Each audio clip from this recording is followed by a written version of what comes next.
zvakaoma guys, ndakwadziwa fani nenyaya yevana vaya. Zvakaoma. Kugati guys, ndandiri panikikiri. Ndandiri pamunamato ndatirika. Ndakapedza nezuro. Ndapedza nezuro. Saka ndinoza pamunamato guys, mvura haumwi chinhu. Animusa saka ndapedza nezuro, saka nhasi ndamuka makuseni kumwa 2 lita remvura. Animwana ndiro rokungonisa kuti kudai. Ndamukira kupedza 2 lita remvura because ndandisingamwi mvura vhiki rose. I was not drinking water at all. Saka pakaipa. Right. Handei guys, tegai vamwe tione kufamba nebhora. Tegai vamwe tione kufamba nebhora. Tegai vamwe. Ranzi china kuta.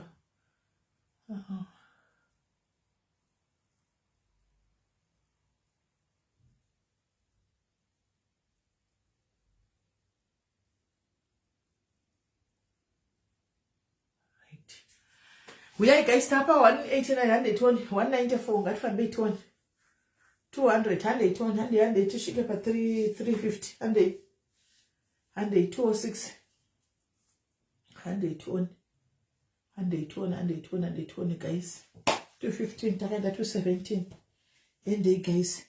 Mchisa guys katichita tichimirira kuti tipinde apa naisi rudo tichimirira kuti tipinde panikikira apa guys ka mchita oka munondipisisa mchita muchinongera vonongera ve matickets guys handiti mukangonongera ukana vatatu kana 4 guys mave matickets ava ka tava kunovhara yesiriri for a long time animon mwina mtungonongo 3 chete vanhu guys zvakunopera zvematickets acho time mchitenga yo matickets guys 3 chete 3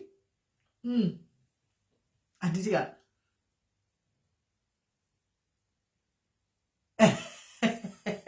Natasha sorako sataipa 259 ande 261 tosvika izvozvi 261 ande 263 one yava nemanhamba muitawo muchitakaga apa muchikanda masters guys yes Susan bebi yako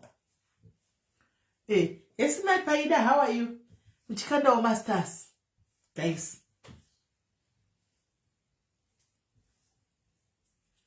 278 taku 278 yangu ameti tinenge kumberere 278 282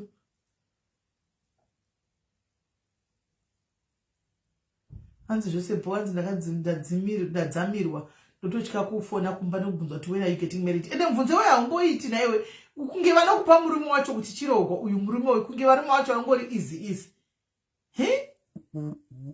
yese chiyera ndimama kongoro veri pazano kusaririra hanzi yezo wari kweri yezo kana kuchamuona une matiketi yezo une matiketi edu 2 wakadisappear achazoya kana function yapera yezo ani matiketi edu 2 izvo zvakadisappear yezo hapo kana mafunction yapera yezo muchamona achibudikira kuti zvino wakambovanda matiketi 2 akapledge oga pano ndo akatovanda iwayo yezi yes, katata 312. Katata 312. Yes, mudikira. Pamwe zvare ngari mune nimwe ghost name. Pamwe ari mune nimwe zita nimwe ghost izvozvi guys. Akati zake akambovanda 321 ande 325 sagwa ni 330. Hi coffee, how are you? 334. Happy birthday, my Munaku. Happy birthday. 339. Shakaoma. I'm a ghost. I'm a ghost. 344. Tato Shikande. 346. 4 people to go. 349. 351 Tashika. Right. Ancestor, we are open my tickets. Yes, here. No, right, guys. Tiripano. We listen, we don't judge, and we tell people the truth, but we don't judge. And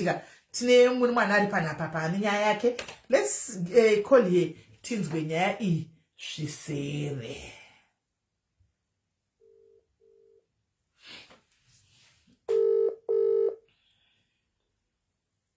Hello. Hello, dear, how are you? What did you say? Did it right, Kanja? Did it go? Right.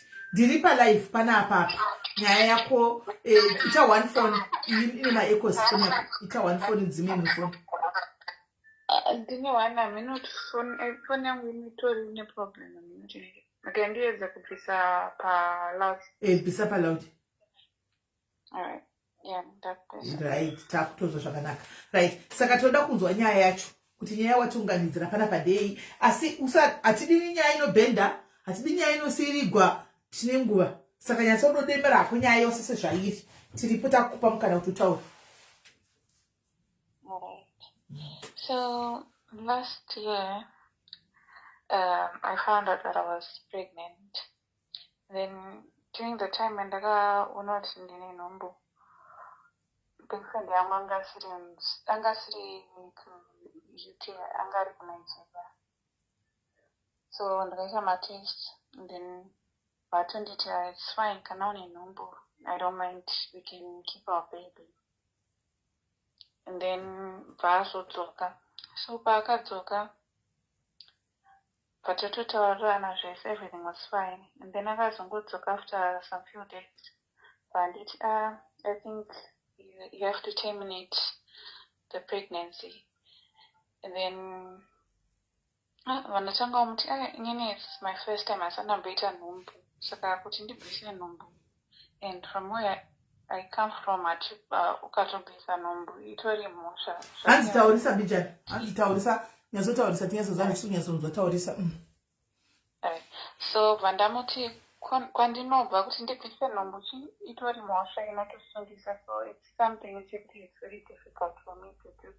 And nyaya yekuti ndakakurirawo in a Christian family, ndinenge ndichitofila kunge ndazobata ropa maoko angu. Siya ningikiri wakabata speaker, I think siya pa speaker.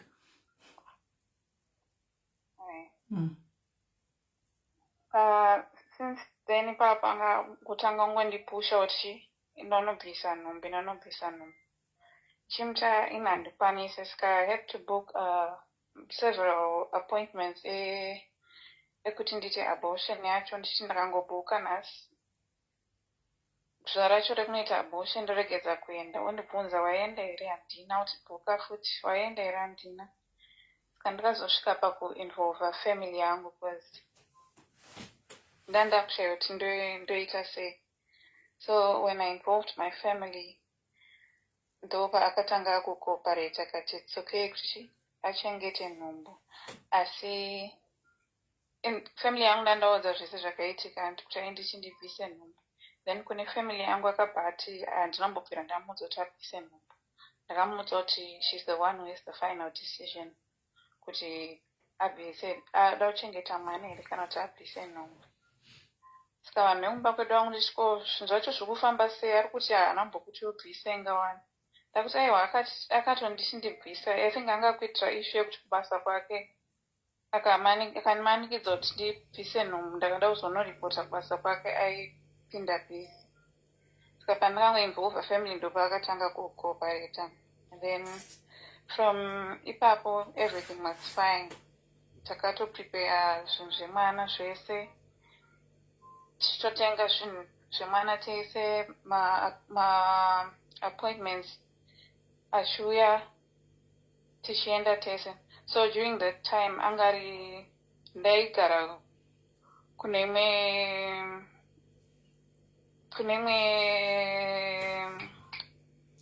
city, and taigara tese koko kusame city koko. So iye akabva amuvwa nebasa paaendeswa kumwe. Saka the whole pregnancy journey, most of the times ndandiri ndega, aiuya achindiona achidzokera. Then pandazoenda pamaternity leave, ndopandakazomuvha kurelocata kuya kwaanga ari. Then zvinhu zvese everything was fine. Kazvara mwana, zvese zvakafambapo, everything was smooth until some weeks, I think 6 weeks after ndazvara, vatanga kundinetsa kuti yatitsare tese. Vandati inini hatisa ndaita ndapora, handikwanise kuti ndirare newe at the moment. and then vaangonditi dai unoziva kuti dai ndiri ndakaita samwarume ndaitoenda ndotonorara nevamwe vakadzi ndotodzoka panapa usingambofind out. Pandatoma kuti don't ever try doing that. Saka anga netuma phone yake ihombe anoshandisa nikamwe kambudzi, so tumambudzi twemabhatani chaitoi. Ndatoshaya kuti mukore unoyu munhu achikushandisa kafoni kemabhatani hawo. Then saka kafoni aka kane time yekuti kaitomborira kovibrator. Ndaishaya kuti phone ndeyandotomubvunza kuti is it your phone? Onditi haisi yangu. Ondibvunza kuti asi ndeyako, ndikati aiwa. Otonditi asi une second phone, ndototi aiwa handina. Then it was on a Saturday. Paakandiudza zviri kuti ndinokwanisa kutoenda kunotsvaga mwakadzi and then you never find out. Saka dei racho aifanira kuenda kubasa. So normally kana ari on call anofonerwa kuhospital kuti chiuyai pane admission uchida kuitwa uya. So dei iroro akangobuda patonditi ndakutoenda kubasa. Anga ari makuseni ndakutoenda kubasa. Ndati bo. Saka pana ndakucleana pandaona chikafoni kai kari pasi pesofa.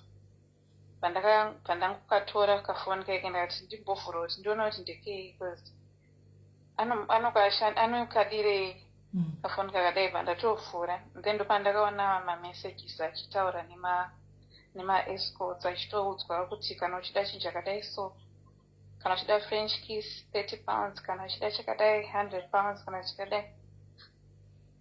So pandamisira message chimuti whatever you're doing behind my back ndikuzviziva. Panditi what are you talking about, where is this coming from? Pandangomudza kuti zvese zvauri kuita ziva kuti ndikuzviziva.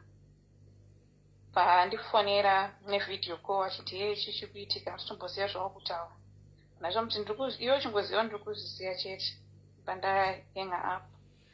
Then pandazomudza kuti ndabata kafoni kako ndaona uchitaura nema-escorts. Baba nditi so later on during that day patonditi ndidzoke here kumba. Andamti it's up to you, kana uchida kudzoka kana usingade kudzoka ndiyo unomake a decision yako. Paadzoka kumba paapedzisa kushanda ari kumba. And then pandangomuti andinomubvunza, pandangomusiya nchimirira kuti apedza kushanda pandachimubvunza kuti ko kafoni aka nezvandiri kuona zvirimo, what's going on? Panditi saka ndandasiya kafoni kacho kari muliving room. Saka iye akabva asvika paatora kafoni kake padeleta maconversation esai. So inini ndandatora mapictures emaconversation nchitira kuti just in case akadelete kana akundirambira ndinenge ndine proof. Ndakumubvunza kuramba, ndakumurakidza messages ari kuramba, ari kunditi handisirini, of which kafoni kacho handiti tunorasa date and time. Saka kanga nedate rakarasa. So pandakatora picture zvaitoratidza kuti conversation yatoitwa same day iroro, which means kuti maybe before aenda kubasa akatanga apfuura neikoko paazoenda kubasa. Ndozvandanda kutosuspecta because anofonerwa pese, kana ari on call aifonerwa nshuya kubasa, haangoenda asina kufonerwa. Kana ndatofunga kuti akatanga aenda ikoko and then vazoenda kubasa. Saka ndamubvunza kudaro, in the process yekumubvunza achindirambira achiti yeah, I don't want to talk now, handambozviita, I don't know what you're talking about. Pandamudhonza anga kuda kubuda, pandamudhonza. Saka pandakamudhonza akabvaita hasha, bhabva pfeka hembe dzake, bhabva abuda. Then vaazodzoka the following day makuseni paakadzoka panditi ndangotora zvinhu zvangu imboenda kupa kweshamwari yangu ndozodzoka. Cool down paaenda kumbeke shamwari yake. I don't know kuti akanoudza shamwari yake but akadzoka the same day iroro later on achitora the rest of his things achiti I can't stay with you because you're aggressive. Next time nogona kundipula and then ndobva ndakurova nebasa rangu. And next time nogona kundidhonza and then out of anger ndinokurova. Pasine basa rangu handifanire ndikangokurova because you're a vulnerable person at the moment. Ndikangokurova ndopinda busy, basa rangu rinobva rapera, saka ndakuenda. Paatoenda saka aenda daro anga kuita achiti akaenda ombodzoka oditi yatigadzirise zvinhu chi I still want my family togadzirisa.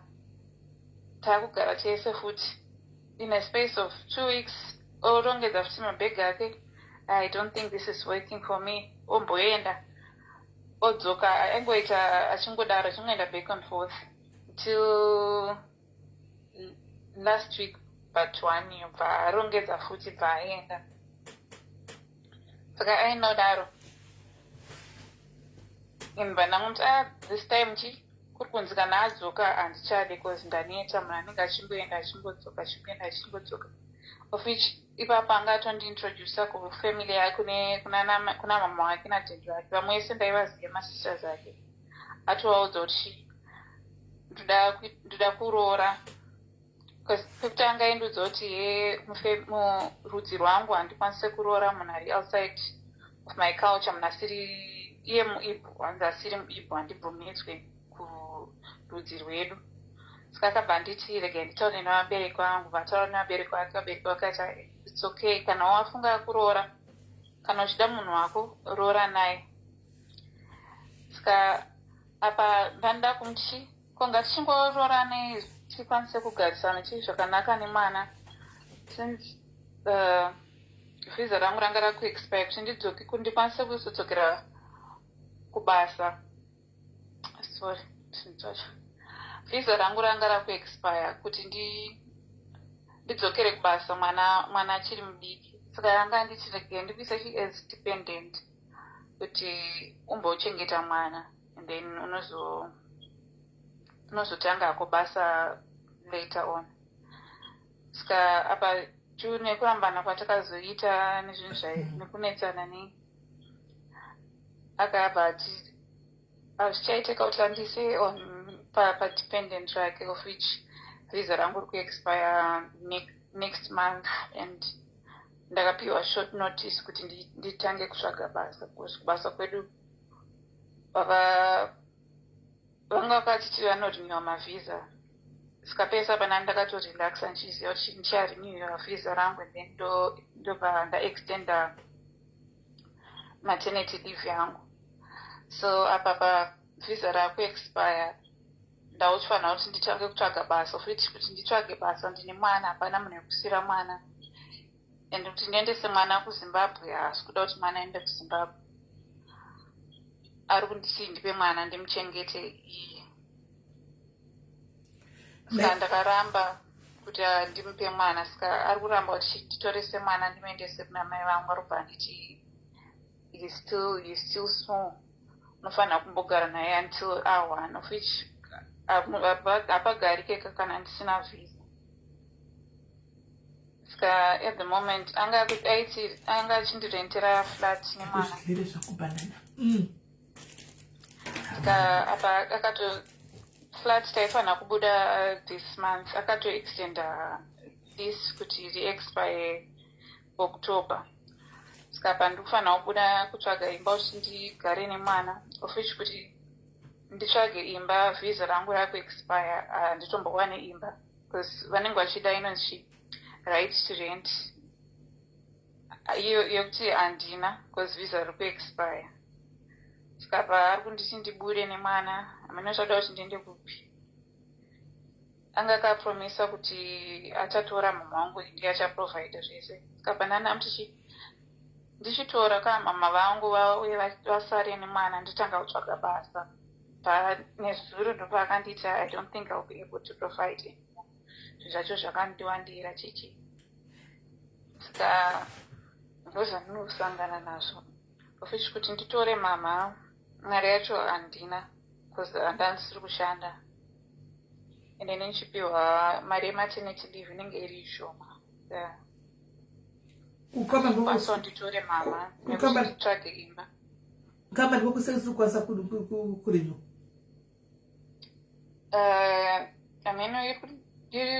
yakambotorwa license saka home office inenge ichingoita zvima-investigations zvisingaperi saka kambani ndoyekuti hatizinyuwe vakuvhara havasi kuvhara but havasi kukwanisa kuti munoisa nemavhisa ari kuexpire nerango havasi kukwanisa kurinyuwa saka vari kuti mite sei kutotanga utotsvaga vari kuti itsvagai home affairs ndo yakaona kuti haisi kukwanisa kuvarinyuwira mavhisa vanhu vese vari pakambani papo haina kuvaudza kuti havasi kukwanisa kurinyuwa but zvinhu zvacho zviri kutora time kuti inenge vari kubvunza zvinhu zvakawanda ofich bosi vangu vari kubva handiti zvinogona kuzokwanisa kutora time mavhisa enyu anogona kuexpire vachingoita mainvestigations avo iyayo saka panotsvage kumwe kwekuenda zvakaoma wakauya rini nemwanangu 2023 visa rendirechi nere-skilled worker makera uri kera saka mukomana uyu munigeria uyu wakasangana naye kupi endika ndikasangana kwandindogara that's only 2 years but iwo mwanangu wakauya kubasa mwanangu kwangogozeta nhumbu yanga yayezve mai vakatsvaga mari yecos kuti inda kubasa iwo uya kunotsvaga zvamanigeria ugara nemanigeria kumakadi kungojola iwo ruko iye aruko zvikangoitika nemistake ubva watoita muvhu ini nemunhu uyu unoziva sekuti hana mukadzi kumusha kwavo haana so kurudzi rwavo zvanoita anogona kuitwa ma-arrange marriages aya zvinoita ma-indians kuti unongotsvagirwa mukadzi kuti nhasi vatowana musikana akadai so titoroorana naye saka ndo zvaitirwa nababa wake pesa pavanga vasiri kuziva kuti tiri tese vachimutsvagira musikana vaitombofonera tinaye tiri tese vachimudzonda kutsvagira musikana chiva kufanira kuita uchiroora saka ndiri nyatsori 100% sure kuti anga asina musikana and the fact yekuti ndanda kutaura nevanhu ndotaura namai vake baba vacho ndo vandisingatauri navo but mama vake masisters ake the rest of the family ndotaura navo saka ini hanguka ndini vana vanondikona ini vana yenyu tinongotasirigai timbota tichikudza ichokwadi inokwairwa inoroverwa payadyira mai vanenge vakastragula izvozvi kutsvaga mari yekuti vatengesiwo ese upinde muno uya muno unosangana nezvimanigeria jimbizvi zvimatsotsi izvi unogara nechinigeria chiyaiko zvinochokupa mwana chokuti the first red flag was kukudza kuti terminate the pregnancy. That was the first red flag yakakupa yoyo kuti terminate the pregnancy. Ukaramba kuterminate pregnancy ukanoita futi move in naye but waitoziva kuti it's a time ticking bomb because pakatombokudza several times kuti bvisa nhumbu plus zvauri kuti aita penga udzoka chibuda munhu womurume anotaura pewe hembe dzake omboinda odzoka omugamuchira omboinda odzoka omugamuchira imusati maroorana. That was a very big red flag iyoyo zvokuti dei wao wakangoziva panguva kana tichiroka wakatono hamene pamwe mwedi wakatomhanya wakanotsvaka kusombo wakatodzoka kusikana usina mwana zvaitori nani wakanosiya kumusha nokuti basa rako riri important right now than zvevarumezvi anditiwaona nezera rako iko zvino chawakatofambira kuno chiromera kwokuti uvaudze right now nyaya isi dziri kuitika idzi vanenge vatori disappointed havana zvavangazoita hausamai but vanenge vatori disappointed because vanenge vachitasira kuti kupera kungotsiva tumirawo 300 pounds 200 pounds wakuvaita stress dzekuvaudza zvemwana kuti mwana kuno munhu yazondiramba munhu yazodai anoshande pi mudhina ichindui ndi psychiatric doctor ndi doctor chai Saka iye aona kuti hausiri klasi yake ende mana haijimbi guys varumeka aona kuti hausisiri weklasi yake akuda kunotsvaka weklasi yake vanoitawo zvesaikatiri isti yacho ndo vaakuda kuti anoningirira anoitawo zveningikiri anodanana nawe iwe uri kea rako haukwalifai mubraketi make. Saka ari kupiko hazviti tichimbomufonera here ini ndombomira satete ndimbomufonera ambondiudza kuti akuda kuzama kuita sei. Akambofonerwa nani kwako? Anonetsa. Munhu wacho is very very stubborn kuti atozo family yangu itozotaura naye vakatoita zvekutomuwandira because anokuta fodya zvoti anenge achibuda kubanze achinokuta fodya ndopavakatozobatsira panze papo. Otherwise ndandatomuzoti panomba kuda kutaura newe akati akisikuda saka vasina tombomuwana ipapo isatombofa vakamuwana. Ayo baba ndokumusha kwenye ndora kwa Zimbabwe. Ndora kumusha. Mati? Bado kumusha kwenye ntimbe kumba kwenye ndora kumusha. Ayo vari kuno. Ndine brother yangu nemakazini zangu. Saka navari kuno kwakati zakana kuminga kubasa kwanoshanda. Because yakudaka maybe background munosangana background ka mudzika because iwo cheta sei. Right now kwaunotsvaga basa right mabasa vawo nemakambani vanenge vachida vanhu vakawanda vanoda vanhu vari kutoadvertisa kwakawanda kuma WhatsApp group kuva ari kungokandwa mabasa hope vari kungoadvertisa but mwana uchamuita sei anokupa COSC izvo zvine mwana ndopari trick mwana wacho uruta ne 1 month ane chi ane 4 months ane 4 months mwana mudiki muna achitopa basa rakachiti ndoda kuti utange basa ari kunditi ndipe mwana wacho ndamuchengeta zvichotaendi saka mupeka na mwana wacho handanoda kuti mpe mwana wacho mupe toni ndikuti kwati anogona kuzonditorera mwana wacho zvamuchose kunonetsa kuti unenge pamwana 50-50 zvoti anogona kuzotora custody yemwana. Wakajoina maunion inda kumaunion izvo wakajoina maunion ndine ndandisina union because ngani wakuenda vanokubatsira iko zvinovoenda kunotaura naye ndio vakachigona kunyatsota reach out kwaari avanze kuti zviri kufamba sei iko kumaNigerians kumudemfi asimbonyatsa kundudza kumaNigerian modei uko mazimbabwe hakunai maNigerian mamuchidei kuvarume vekunigeria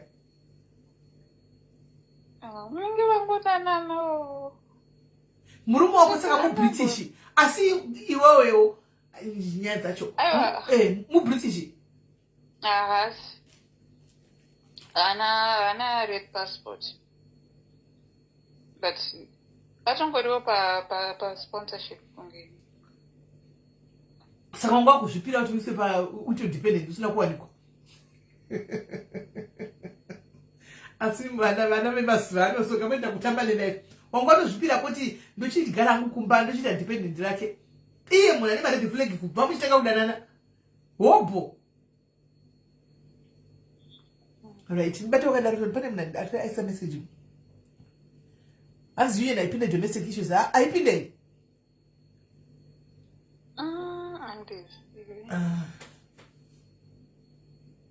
okay hanzi izvo pane zvausiri kutaura iwewe pane zvausiri kutaura hanzi murume wako uyu handika he's abusive and a narcissist handika I don't know kuti why you are not telling us ende zvakare hanzi akakuudza murume kuti anoda kubuilda a case against you because you're an unfit mother to take care of your child.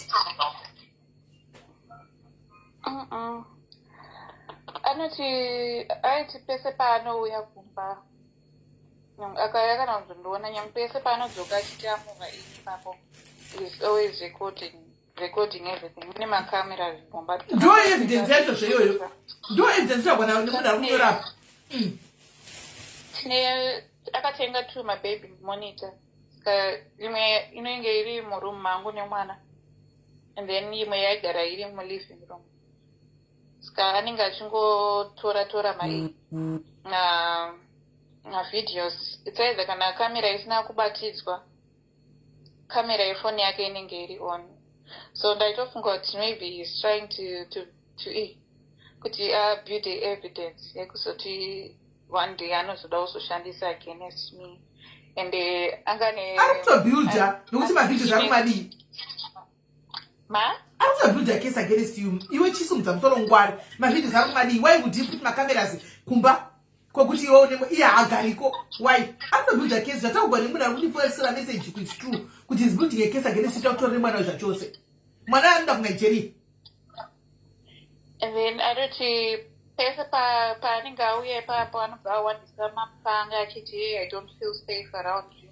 Ndochimubvunza kuti saka uri kudzokerei kana usingafeel safe around me? Wadi ungoenda ungoti hey, we should keep on trying zvinogona kuita. Nomuti enda kana usingafeel safe around me uchifunga ndogona kuataka. Aiwa gore kuseri kutoritaura kuti ataure chokuti anenge achisirira handiona handati arikuda help anoda kuti abatsiro tichiziva nyaya sezvairi sezvatagona kuona is true handiona zvatagwa nemunhu andisira neguva rekuseri iroro raanyogwa because atozotaura kuti akaisa mamonita handiona anouya achindirekodha saka why is he recording it dei asina kutaura uyo anyora kuseri uyu tatiri kuzomubvunza ngachitiudza here why ari kumurekodha kungoti mwana uyu naiye haasi kuda kuti tiprese munhu wake isati atiri kumupresa isu tatiri kutomupresa murume kutomupresa chako chako plus iwe psychiatric doctor madokta anouya neuyu here anouya nemasponsorship ina handiosiyiwa munai vanhu varidze makambani madokta munovapawo macos ameno akati ndine cos wakariona iwe cos atori doctor zvemachokwadi kubasa kwake ndotokuziya anenge ane vantu vanopiwa ma-IDs anenge atora naro rakatonyorwa kunzi doctor chakadaro chidaro. pasi nyaya yemental health yatachitaura before nyaya yemwana uyu guys nyaya yemental health muri kumuona kuti doctor anogona kuiwa atori nemental health asi ari psychiatric doctor muri kuzviona because why would he record here anotori nemental health guys ari doctor why would he record here and why would he tell munhu wa psychology ameno koko why would he tell her to abort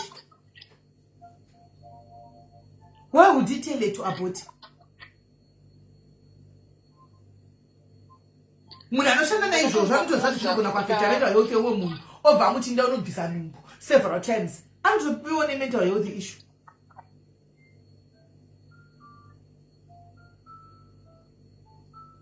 Hey, ndakatombomuudza kudaro futi because pesa apa paaimubva akambomubva paakatanga kubuda akaenda nogara neshamwari yake patanga kunogona ndinofanira kubhadhara deposit chichi abhadhara deposit yekumba ikoko akubhadhara renti ikoko vaazotama futi paadzoka kunoko vaazotama futi paanotsvaga futi imwe flat saka panga kubhadhara flat raakugara izvezvi kumba kweshamwari yake nepatiri kugara izvezvi anga kubhadhara 3 dzimba saka ndaitomuti I think you really need help nezvinhu zvauri kuita. You are very confused, you don't know what you want. Saka ndofunga zvakamutrigger.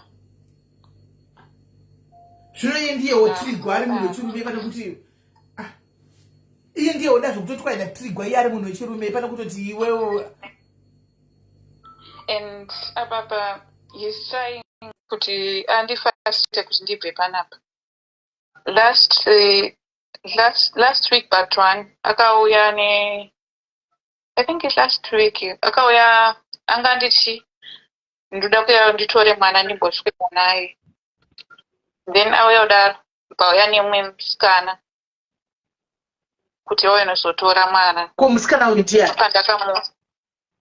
mheni anoita nezvemusikana izvo ndopa ndakamunyima mwana kuti azviite kana wauya azviite kuti mwana wangu achengetwe nemumwe mukadzi ini namai rake ndiripo dzokerako munoita zvamamuchita nemusikana wako mwana wangu handisi kukupa.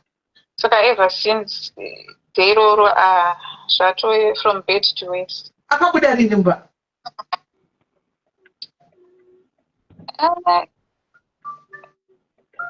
I think only 3 weeks old. Saka pa 3 weeks anga toita girlfriend yakutouya kuzoda kutora mwana. Nigeria hamusi kumadzira nyika idzi. Manigerians munonyaso kumapiwa zvakanaka izvi. Makamboita maexperience nemanigerians chaiwo inini. Manigerians hamusi kumapiwa guys. Munokona muchitomhoka muchiti manigerians munonyaso kumadzira manigerians. Vane switi mukutaura uku. Ukaona chikudza zvebhaibheri vachiti Mwari so. Vanhu vanoti Nigerians maona here nhasi kuGhana uko vari kuita protest yakasimba vachiti manigerians ngabude muno munyika. Next door yavo neGhana. Maiona protest ati. Hamusi kumadzira manigerians ini. Apakaipa. Saka iwo apa help yakuda mwanangu techi. Vekutsvagirwa basa ndandamuedza ndikumbotsvaga hakuna mabasa. Usati kutsvaga basa chako harimboziyaita dhangati difficult kutsvaga. Pane zvone vanhu vandoziva vanofollowa pano vakatobhodika kuti timene tiri kutsvaga vanhu. Ndikatokanda kumagrupu vanhu vakatoapply vakatotoga vakapedza kuita mainduction avo manje apo. Handiwaona. But problem ndeyekuti munhu akakuemploya mwanangu anoda kuti uye kubasa. Handiti iwewe right now une kamwana kane 4 months. Mwana unomuisepi. Shamwari zvava pa2. Handika inini hamene zviri kwauri. Handi vhisa rako rinoexpire next month iyoyo. Nokuti chitara chokwadika zvokuti kwai oga ichi waisena nazvo wangu nekuchinzi nguva iripo waida kuZimbabwe kunosiya mwana kuna mai vako wodzoka uye woita zvibasa zvawakafambira kuno wosera nezvekuzvara izvi. Kuti ndiendese mwana kumba panodiwa kapassport of which ndakaita blanda yekuti ndakaisa mwana ari kushandisa surname yake. Mwana pasini yako separogwa naye mwanangu. Wangu watorogwa kuti surname yake inde zvautaruza kezi naye zvautaruza mwana. Azvichi kuti ndiite anything panenge pachida consent yake. Very manipulative managers muri kumunzwa. Kauda ndichengete mwana wangu yeye surname yangu. Maybe saka anobatsirika sei. Zvanenge kuna tukona muNigeria yakavharira kwese. Ane makore mangani muNigeria ino? 37. 37. Anogara kupi izvozvi like muNigeria? Anogara muno kutogara. Kupi? Birmingham. Ezvinozvi handisi kuziva kuti ari kugara nechepa. Unongoziva kuti ari muno. Handindizive paanogara. Kutauni ipi? Asi muWolverhampton. Asi pano kwaimbogara kushamwari yake kuti arandokuziya. Asi kwaari izvezvi hatombodi kuti ndizive. Iwe une makore mangani? 26. Nai vedugwe, nai vana ava vasikana. Nai vana ava vedugwe.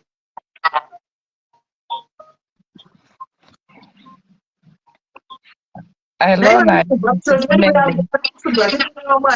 Mungu mpe COS nomutora umboita maternity leave kudii amene kana tuchiita togotozii kuti ndozozvika zvenyaya kune nacho mutemo yai makambadamba handizvisii guys. Kana pane ari kuzoda hake vanhu pamberi apo mufanira kumupenyu COS rati ombonesa hake mwana ane COS achinesa mwana kana mwana anhingirirapo. Chinonetsa chimwe unozati chimwe chinonetsa tandonyatsa kuona kuza ichokwadi mimi maCOS makanditasi. Chimwe chinonetsa ndechekudai soo. Vachida kupai mabasa. Asi kuti zvinozoitika mumabasa umu.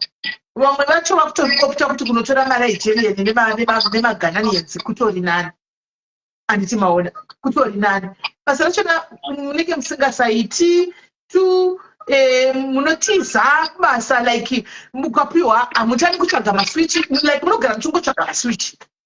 Handisi maona munogara muchikuda kushifta kumabasa kudai chini chidiki haukwanisa kuita perseverance kuti zvimwe zvinhu zvinogadzirika uripo kana zvimwe zvinhu unoshingirira zvina basa unoda kutoita move on totsvaga switch kumove on kuno unoda kutodai you know. Saka vari kuzviona vanenge vachizviona vanhu vane makambani ava. Handi mazviona vanenge vachizviona nekuti ndichakazoti masimba anotonetsa zvina kutotsvaga kune dzimwe nyika nokuti unoziva kuti pasina kana 6 months anga kutsvaga si uicha kuti dai quindi anokusiya zvepachena iwo mubatsira. Saka handizivi kuti munozvifambisa hwangu sei. I don't know. Amen. Hello, Sisimeli. Anokona hakuna here guys ari kubva kuti anotaura hake nemwana achinda kubasa. Zvinogona zvichibvumikwa. Chitaura kola hello. Hey, hello. My sister, nyaya yako ndachingobatwa maparts ane achivofunga kuti ndogona kungobatsira ne-something chinogona kukuguida towards getting the help you need. Eko zvinezvi wanga uchitaura zvataurwa correctly neuyo asendera Sisimeli message kuti murume wako uyoyo ari kutsvagira evidence yaari kutobuilda up. And iwewe uri kufanira kumubhita really fast usati watorerwa mwana pauri zvachose, because munhu aritori necase yaari kubuilda yaari kutoziva kana kuti akatoenda kana kuti isati pahold daira kuchipatara daira manje ndoramba chitaurira advice yacho advice ndeyake hazviti kuti daire because ndipo paari iye pafoni yauri kufona ndipo paari iye musikana uyu, saka handikwanisi kuti ndinhingire ndidaire. Okay.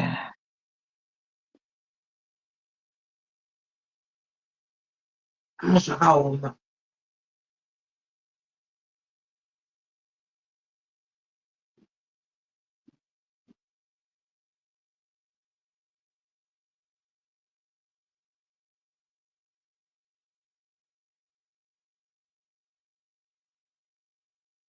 Alright, yeah.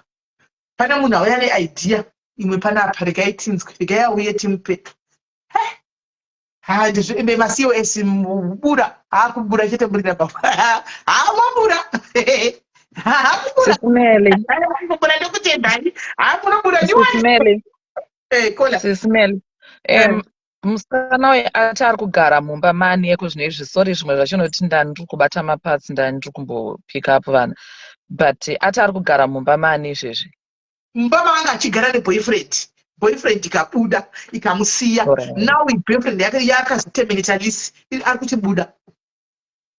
Okay, saka ato at the risk of being homeless. Nyaya yake yakanaka streka akasatya akifolowa. Nyaya yake haisi too bad akasatya kufolowa maprocesses chinenge chinonetsa vanhu vazhinji. Tinovaudza mamwe maprocesses avanokwanisa kuedza kufolowa and vobva vatya. And then but vamwe vanotya manje Sisimeli. But vamwe vanenge vachitotya because vanenge vakuti ndikazoenda kwakati uku zvozodai, kana kuti aenda apiwa advice ovati saka chichi, you know. Saka yeah, hopefully. To be kind Tebeka, but at the same time we have to tell the truth. Shamar kuita mwana kuno zvakasiyana kuita mwana kuAfrica. She's young, Antika. She's young and it's a mistake, but on that mistake we have to tell the truth because actually in the UK inoziva kuti kuita mwana kuAfrica chokenda 4 unongoita. And unongoita kwa creche 100 rand haya. Andiona. Zvasiyana nekunoku. Taura imba chokwadi guys. Zvasiyana nekunoku kuzongoita bata vatumita vana. Ndo chokwadi. Andisoka zvitenga akokumba chaudike kuti ndinoisa ameno kumakresha avanhu dhura. Andimazvoda. Because mutema chino yagara ingoni pavana yacho yagara ingoni strict pavana. Saka one mistake unogona kutorwa futi mwana wacho. Hello, that's all. Wadzoka. Alright. Zviri vari kufona avo zviri right. Is everything okay?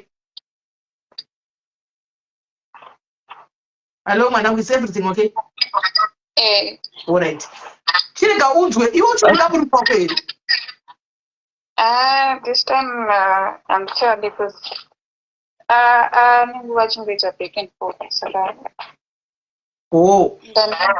Alright. Kola chaura ipare kana usazvinyadza imakomodisha ndingaiti ndira kola chaura mirai. Pane munhu asenda andiudza panapa message ati. Hanzi panyaya yebhethiro wakaisa zita remurume uyu. Anditika apa example hanzi tongoti wakaisa muzita kuti Nyasha Chinedu andika hanzi enda paregistry asi kunodiwa 85 pounds andika wonosvika unoti Nyasha Chinedu Mofu woisa yako kumasure that way hanzi chero pakufamba haunetseki because pane yako senemhiri papo andikudzwa saka panongoda kana waizoita ka 85 pounds woenda paregistry kwacho usahle kufamba hauna mhosva unoita kuti unosungwa andiona hausafanwa kutya kufamba. Sorry, Sismeli, ne advice yapiwe yoyo ye-birth certificate. Yes, yakanaka zve-birth zvinobuda ochinja oisa surname yoita double barrel or whatever like that. Oisa nesurname yake kunzoko. But panogona kuzomunetsa tikungoti just anofana kungova careful kuti muNigerian uyu anoda kuzoenderera mberi naye kusvika papi. Anotora mwana oendesa mwana behind the back yemurume uyu. But muno anogona kuripotwa zita racho rechirungu amene ndobvunzwa rutaurire paFacebook anogona kuripotwa neabduction ndikushawa ndoritaura sei muchishona yemwana iyoyo maibataka saka iyoyo exactly saka be very careful because munija anogona kuenda ende nekuti ndi paternal father like paternal vemwana vane still mvumo ende ndatokuona kuti wakatomboita research yako somehow kuti already munotori ne50-50 yenyu somehow baba vangoilose until court yazvijaja kuti baba ivava vari kuluza right iyoyo paine chikurukuru chavakutoita kuti valuze. Muita foni yako yakutokanganisa kutaura chichamu dzakanaka right enderanga court. Saka unopedzera pamwe baba ivava kuti vatoluza right yavo yekunzi baba kwacho panofanira kunge patoita court order inenge ichitaura izvozvo saka be very careful.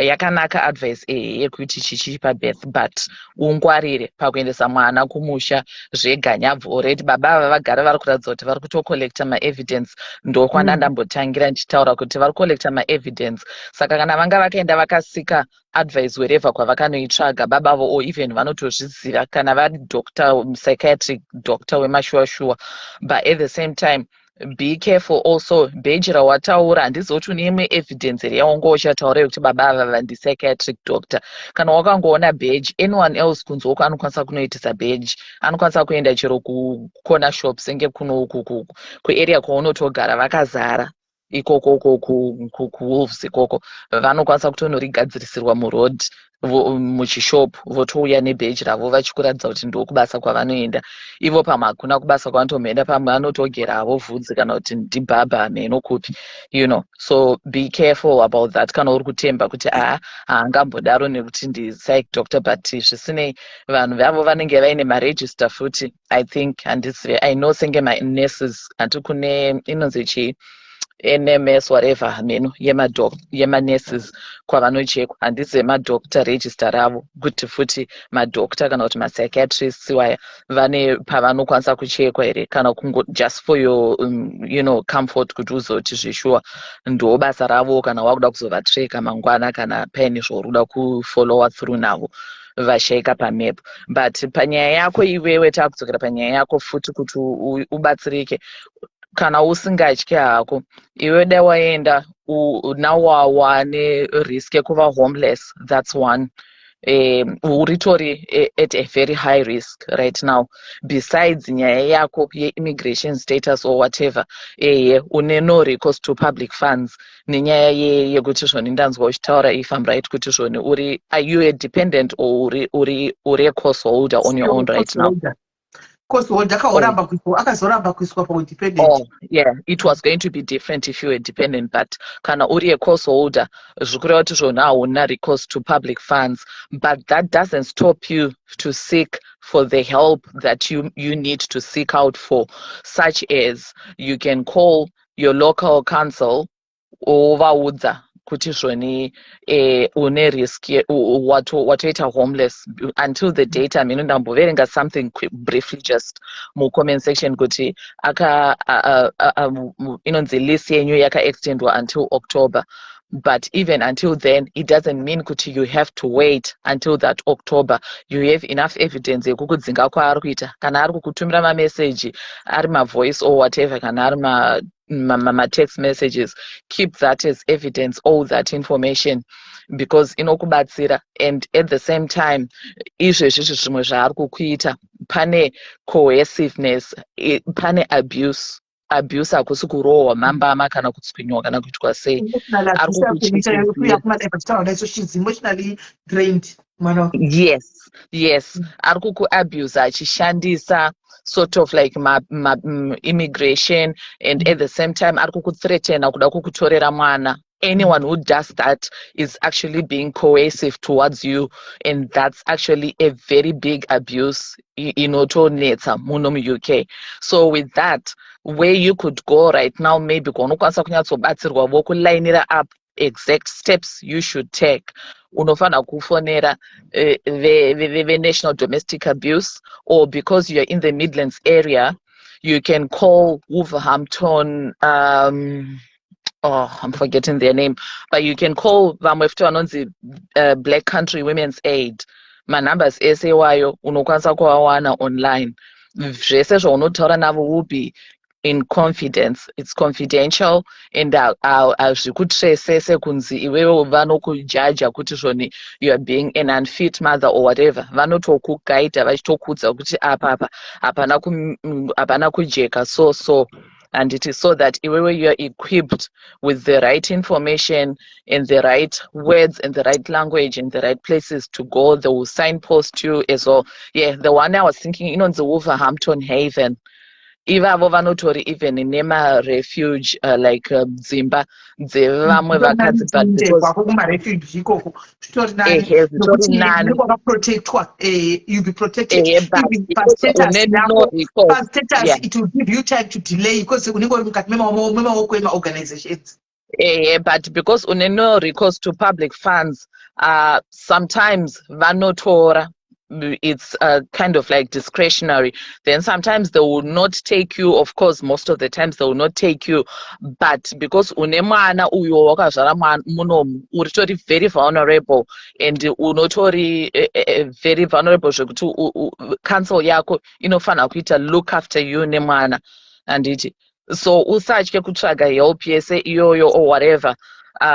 But otherwise ndo zvandingangokuadvisa kuti ukatsvaga number yeWolverhampton housing handiti ivavo ukavafonera even chero pakati peusiku or whatever, kunenge kuine out of hours number yaunoudzwa kuti call them, kuri kuti chero uyu munija uyu zvaari kuita right now iwe utaure kuti uri kutotyiswa nazvo, and uri kutotyiswa, you are worried now une mwana now zvekhosi rako I think wati rakupera or whatever, I don't know zvese izvozvo. So usatyisidzirwe nekuti zvoni kana kuti hauna mapepa kana chii, zvese zvekuti utsvage kuti munhu anokuti hunza mwana ndigare naye mwana, iyoyo it's kind of like an option ndibaba vemwana, but it's under the circumstances dzaari kukuti zvoni hunza mwana iyeye ndigare naye. And chimwe chandashora futi iabuse iyoyo ari kukutorerere mavideos paaizviita zvemavideos mamonitors aakaisa mumba ezvinezvi futi hausisiri safe pamba ipapa pawakagara.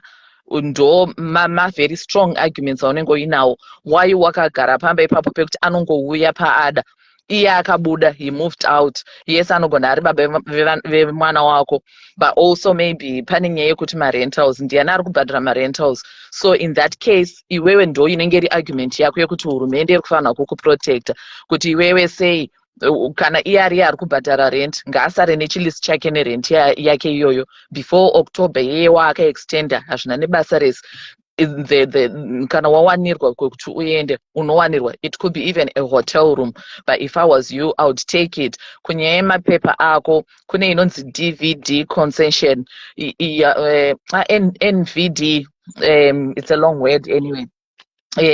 Mawords acho it's a concession apply for you because uri on no recourse to public funds. Inoita kuti iwewe then pamo unogona kupiwa some kind of like 3 months or something yekuti ukwanise kuti uchitrya kusota out pamwe mapapers ako, but I think usually, no, I'm confusing that, sorry, wrong adverts ipapo. Inopiwa vanhu vanenge vari under dependent, but wewe nekuti watahost dependent actually.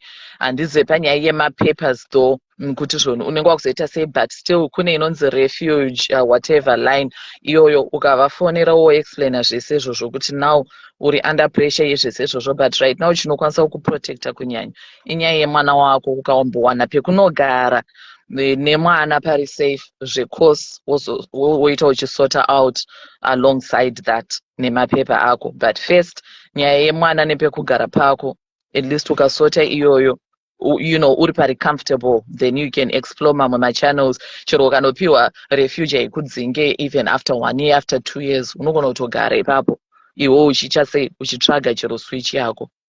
So ndo advice yangope iyoyo. I hope zvanzwisisikawo zvimwe zvinogona kukubatsira. Then my phone numbers and achitaura nema-organizations ayo, I can actually get them for you and put them in the comment section if they're helpful. If it's something you want to pursue, you can use those. Ndapedza. Ndiri kuona pakaipa. Hey, amen. But I just don't let the visa lapse, please. But you only me handa visa not lapse because no expire next month. Akasataka kutsvaka. Saka chaitika ndeyekuti achapa visa yani mwana anopa visa nekadota uye kubasa. And anopa visa obva tichigonorera mwana dzimwe rimwe gore kana kuti dzimwe 6 months ndiani. Guys, aipaira nekambani ari kuwira hekupa COS musikana anowira kupa COS mwana we mongotaurira nawo omborera mwana wacho bijana achimbofamba achifaita. Ini hatizi kutofa kuta sei manageria anofa kuba fighter wangu because vanhu vanogara vari kumberi vari kumberi manageria anogara 10 steps ahead of you. Vakakwanisa vanhu vaya zvisingaiti and vari ruthless managerians aya, very ruthless managerians kutaura chokwadi. But now I don't know. Mutesachiro mavideo mukaotesa mavideo mazhinji akutenderera chawanosirculate mazimabhenzi anenge ari muzvimavideo but akawanda acho managerians havana kuti chii handizoti ndingati chii hamunoti ndingati kudini avo managerians manachimbai. But now chavepo ndechekuti iye asekiwe ningirikiri asekiwe basa first akawana basa zvekuti zvemwana izvo ozoona kuti oita sei chakutotanga kudiwepo alokola urikona kunzwa iye anga akanditi iye anokwanisa kuinvite mama vangu kuti vauye ndo zvaasiri kuda. aiwa anogona kuchiniona kama nangu iwe usanyanya kuutawo kudzungaira anotoinvita mama vako kuti vauye. Iye ari kuramba even kukuti ugare pamene pachikuti muda akazobudisa mari kuti mai vako vauye achiramba kubudisa mari kuti urende ugare nemwana wake yerendi inuka mwanangu isarakadza akutamba isarakadza triki kuti akutamba pamusoro pedzimwe idzi akutamba futi now right now ari kuti buda mumba mari ukwanisa kunge achibhadhara uchigara uraiti nemwana wako ari kuti buda imomuona kutamba ozotora mai vako kuti uyai. Doesn't make sense. Hello, Sis Melly. Hello, Kola. I'm right here. Yeah, ndoda umbodzoka mashure mbichana pataurwa nemusikana uya achisanangura ati hanzi mukomana airamba nhumbu achinditibvisa nhumbu ndakazoinvolva my family then and plus futi anga kutya kuti ndozoenda kubasa kwake zvozomukanganisa kubasa anoziya kubasa saka paari kuitirwa metsi dzese idzi ari kudii kuenda kubasa kwemukomana wacho because kumashure mukomana akazobvuma nhumbu because anga kutya family yake yanga involva nekumuti ndiri kukuendera kubasa kwako vaazotanga kumbouya achiita zvenhumbu achidii the next saka izvezvi zvimetsi dzese dzaakutambwa idzi ari kudii ungomuendera kubasa because ataura kuti kubasa kwake ndokuziya.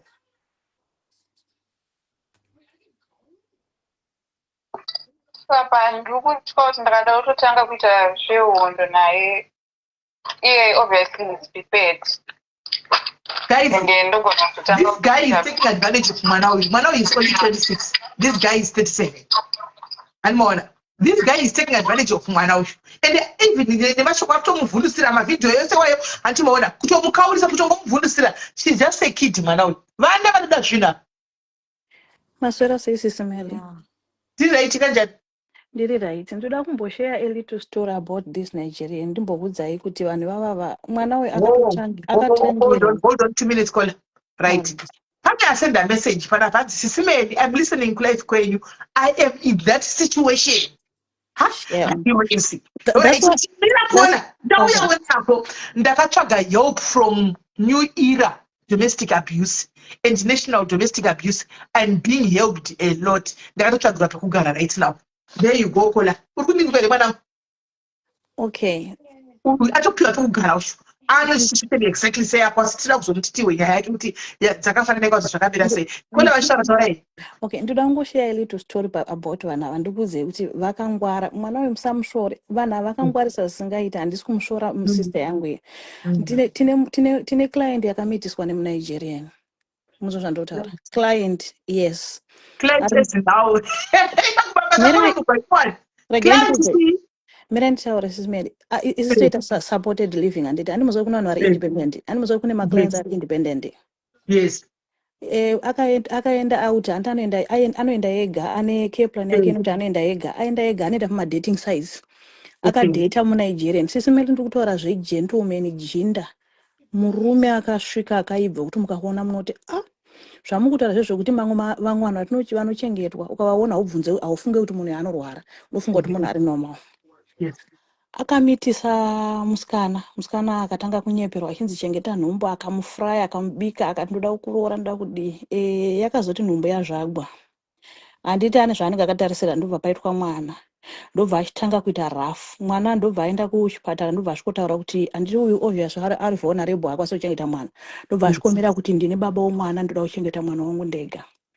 So ndoda kungokata nyaya yacho iite short pavakazonoinvestigata zvakawanda aiti kumusikana ndine mapepa angasangana bepa rainaro zvakatoonekwa kuti zita raanotoshandisa harisi rake nderemumwe munhu mapepa anoshandisa nderemumwe munhu but zvakadaro sisimera akaronga tsoro yake izvozvi ari kutowina because vakaenda kumadna mwana akanzi ndewake saka ari kutaura kuti mwana ndomuda saka izvozvizvi haachatode kuona mai vacho atova kuti mukadzi handingada kumuona ende ane right yekumuramba handisi kuda kumuona asi mwana ndomuda saka vanhu vane step ahead ekumberi zvokuti vakangwara saka ichione vazopinda investigation vainvestigate vakapinda mufoni yake vakatora zvinhu zva ndipo vakatoona kuti aitove nevasikana vasvika kuma20 ende dhera rakazvara uyo achirwadzwa nenhumbu ane munhu wakatononorara naye akadzoka but izvozvo havanei nazvo iye anenge akangomira neye kuti mwana ndewangu mwana ndewangu saka ndototi mwana uyu munomuna henyu kunge anonzi akapusa anopusa vanenge vanotongwa nemushonga vanofonera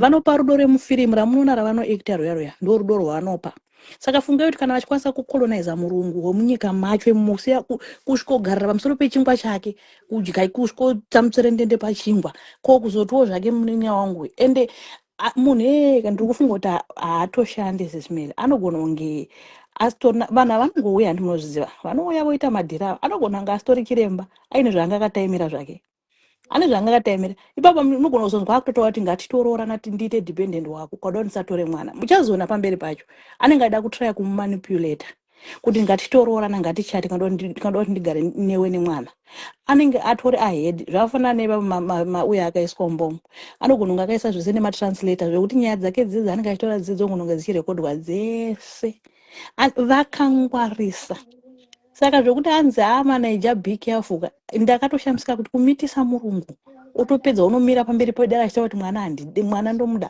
vachiri manigerians ava ndo vanhu vakato ini manigerians nyaya dzinobva kudhara nyaya dzinouya dzemanigerians ndakabva ndangoona kuti ava vanhu ava vanhu vari kuti anzi how did you win custody yemwana sofa ndiye atogara nemwana haana mapepa asi sofa ndiye atogara ndiye atochengeta mwana munhu iyeye ndiye atochengeta mwana zvokuti haana mapepa izvo avatonge nyaya 50 panguva wanika yemapepa inoonekwa kane home office ava masocial worker vanenge vachita yevana haana mapepa but sofa ndiye atori nemwana izvozvi because dna yakabudisa kuti ndiye baba hamutorereka munhu mwana kuti hanzi nokuti kona ndokumbira kubvunza kora pane pamati mimi manigerians akangwara zvekuti anobva ashandisira munhu mushonga wekuti ndikukuda unotofanira kutobvuma here kana kuti iwewe isusu vana vedu its like kuti ndakungotaura hangu apa kuti vana vedu vekumusha ngatingoziye kuti munhu wandikufanira kudanana naye ndewekuzimbabwe siyanai nemamwe marudzi because the moment yaunotopinda mari ndo paanobva totanga kutokurowa metsi. Saka ukangogara Kona wangoziva kuti inini kona ndiri kuenda ipapo kudini. Asikana kunyaradza afirwa ngatige kunoda kuti akambofirwa my tiramupinda sister. murudo. Ngatige kuti Naya asikana. tiramupinda murudo Unozi vasikana. hanzi Kana zvona. wapinda murudo ukasangana nemunhu chero rimwe vanodziona kuti risige vhairi. Saka muri Kana kuti vakurorwa nevarungu vese risige vanofanira vhairi kuramba here my unowira. sister. Personally, My sister. handiti Unowira. kuchablema uyu atori neproblem. Uyu zvatoitika akutobatsirika. Ndiri kungotaura Eh. hangu for the future kune Oh vachazova. yeah. Vanhu ngavangogari vangoziva kuti manigerians say no. But ini It's a vangomushamandi no. wamazipenzi futi. Rikati govhura But, kavakonzi. Vangomushamandi vachakubika nyuwani masiwo ese herewe. but, Hauzivi adzinoya but kuseri. chisimeli zvakafanana neapa handiti. Anobva atiendesa mwana kuna mai vangu. I can go kuZimbabwe munhu uchinoti ndiri kumboona nyangwe mwana akaendeswa kwaamweni unomboti ndinonoona mwana wangu. Ino manje mwana akaendeswa kuNigerian unonotangirepi? Gumi acho kuti atobvuma kuti mwana wacho ndobudanisa kwamai vangu. Mazimba ari kubudawo nyuwani munhu. Handizivi kuti zviri kunyatsa kumbofamba sei. I don't know. kuZimbabwe unozombotenderera uchinzira kuti handiri kuchagawo My mandlovu sister, kwanhingi. my sister, wakamboona here tumwe tuchembere twavanenge vainatwo kuAmerica uku mukomana ane 30 years aine kagogo kanotonga kada kufa they can go for anything vaNigerian. Nyange munhu ari panhoo yerufu vanouraya. Vanonochata naye chaipo managereza azesi. Kana vada chinhu vanoita. Ndosaka vachibaka vachidini vachiita mazifraud vachiita sei vachiita sei handowani. Because vaya vanozitekers aya. Sisimeri makamboona here mukatarisa paTikTok kazhinji kacho vanobatwa vachiita pedofying vaya vanenge vaidana nevana vadiki vaya makamboona kuti vazhinji ndevekunigeria vanobatwa vachidana nema13 years mukatarisa tumavhidhiyo tunowanzobuda paTikTok kana pamaYouTube makamboona kuti vazhinji vana ndevekunigeria achiti I was thinking she is 16 I didn't know she is 30 vazhinji vacho vaina vazhinji ndevekunigeria handizoti zvekuti vana nasista vangu zvichokwadi kuti bheta kutsvaga yenyu varungu venyu vakutoita haridzofa nzirofa izvi zvemanaijaka Murungu ari nane because andopedzera zotokupa pepa. Because kana ukaona kuchembera unozopedzera wanaro. Kudzekera vanhu vakagoma guys. Kukudira munhu vapeka vakagoma guys. Umwe anenge akutochembera kuda kutofa wongodako. Hazvinei zvitori unobenefita. Ela Gribet harina anoroyeka. Pepa rako futi. Gribet harina nokumusha anoroyeka. Ava vabatira mushonga unogona kumuroya ukamuvongera break. Even Gribet wekumusha nditi akaramba you can go kuZimbabwe kuya kuti ndiri kutsvagawo munhu wekwa mafanzirofa akadai unosvika pakuzomuwana mwana akaziya dzinza rake akaenda Nigerian guys kune 15 million people unozomuziyirepi mwana wako? Right, handei solution guys. Handei solution. Toda solution panapa. Ina hangu nongoti solution ngaatedzere zvaari kupuwa nevamwe solution ngaende kumaorganization ataurwa panzi tombotangani asi iwo hazvitimisi kuti guys vane makambani avo vari kushotawo vanhu andika vasingamaindi havo noti hapana situation havo. vanodriva here munodriva here my sister?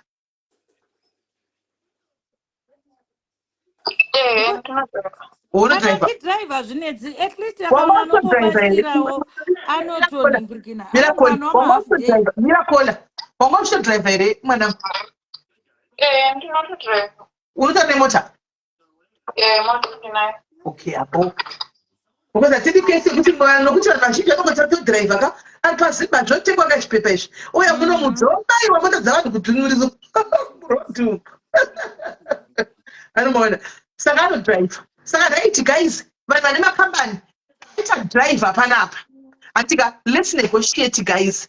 Isusu tiri vanhu vamwe chete. We are a united we are a page that tries to bring people together. Vadona magest angu amoti sei Ndufunga Network anditika tinobatsira hatisiye kana munhu auya tichigona hatisiye mune dambudziko anditika tinobatsira anditi sezvo Mwari ari mubatsiri wedu. So pane driver pano muCOS anodriver asi pane a bit of a situation that is here anditika yekuti ane mwana ane 4 months. So given the opportunity yekuti pane amupawo switch yacho mototauriranawo pane mwana apa kuti oita se ombokontinya nematernity leave dzimwe 3 months kana 4 months kana kuti I don't know kuti muchazvifambisawo sei ikoko because mwana nekambani yake ndiye anoita zvaanoda anditimaona hanzi solution ndiye kumaorganization ndoda kutaura yangu nyaya. Alright, ndichaku edge kana adonawo kutaura yako nyaya, uya kuti ndine nyaya yakafanana neyake, ari kuti ndoda kushaya yangu nyaya maitikira zvakaita, probably zvinogona kuzoyopa iye. Ndimuedhe futi pakakoli iyoyi. Hello dear, ramba uri papo. Vachitsvaga kwekuti ndingaite at least ma-night and then Yakokuti ushanda ma-nights handiti? hazvibudi. Zvino ukashanda ma-nights nemwana wevidday masikati mwana unozozvigona here? Ma-nights and then iye oswera nemwana manheru, ndozotora mwana makuseni. Anogoswera nemwana unoziva kwaanogara, handitauzi kwaanogara. Hambomutori, hapana zvaanokwanisa kuita naye. Saka unoziva kwaanogara kamunhu wacho. Akaramba naye ndinonoripota. Ndoriva kwaanogara, handiti ungoti kwaanogara. Unomupa sei mwana usingazivi kwaanogara? Kungasa kwange ndokuziva, akada kuita anything kubasa nenchikuziva.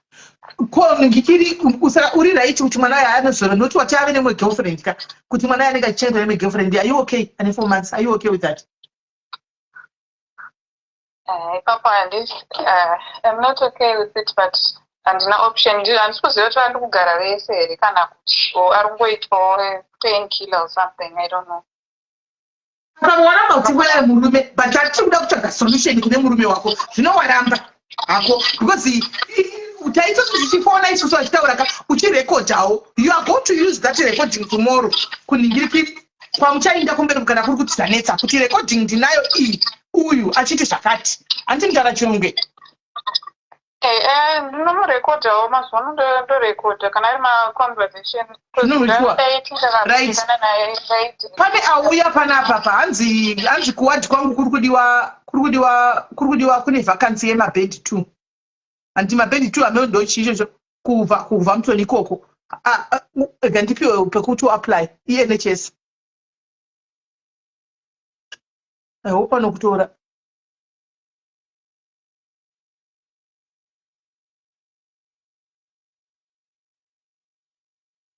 Mabhendi 2 ndochi, guys.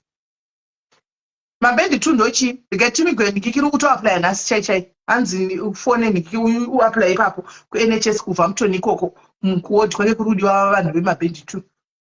Ameno kuti mabhendi 2 kuda ndo handizivi kuti mabhendi 2 ndochi. Chiriko naye manesi mabhendi 2.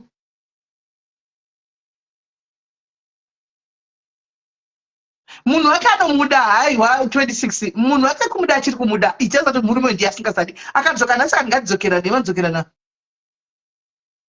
Bhendi 2 is a care. Alright. Saka kwanzi kurudiwa makera uko. Kubva mutoni ikoko. Lucky pamwe ndio mwari wako, saka ndamirira ndikikiri pekuti uapply ipapo. Diduwe ari kuda kutomuincluda zvino isitingadini. Ndinangiri niye ndaikoda zvinhu zvangu ndakanyarara ini.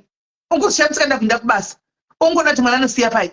Because kumudzosera munhu akadaro kati mupenyu wako kuramba ukazvisungirira paari. Handisivi. Kuramba akazvisungirira paari. So amen.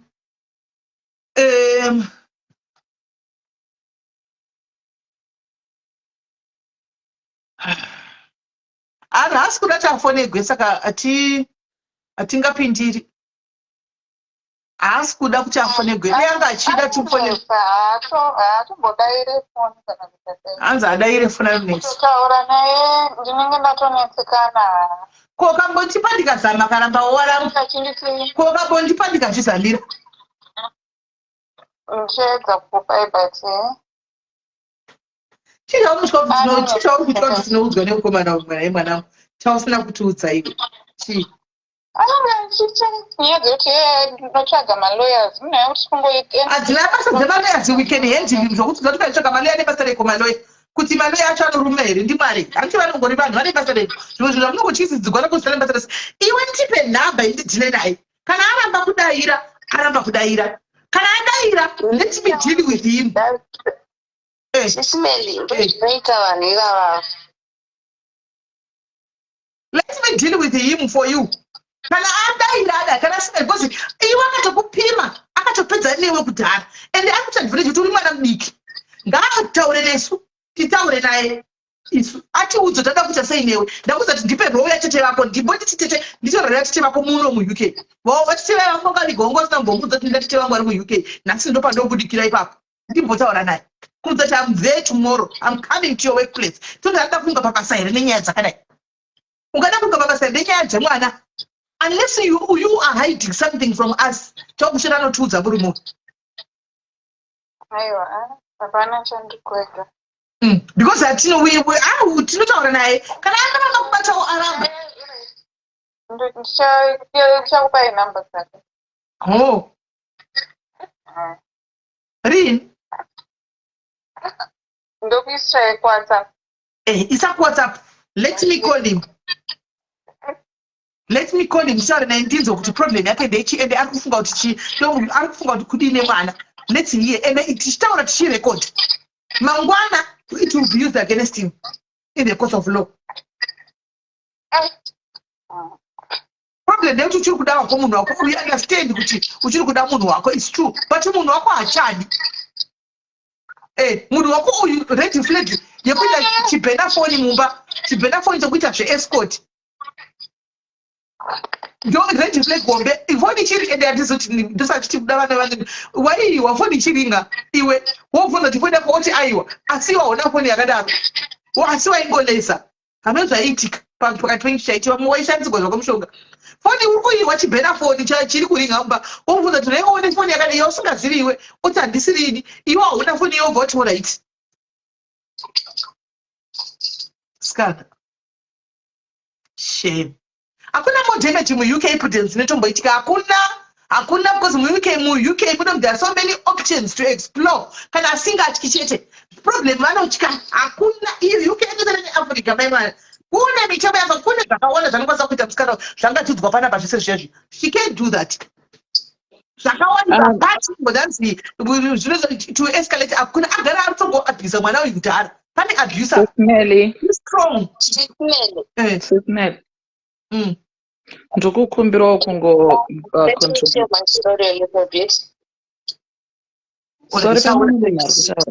sorry. Similar to this lady, but it's different a little bit. Inini, I came here. Sorry, hello? Sorry, mkola msati mashianya ini ndongotaura 1 or 2 statements ndodona ngobva makontinue. Panyaya ya sister vava nemuNigeria.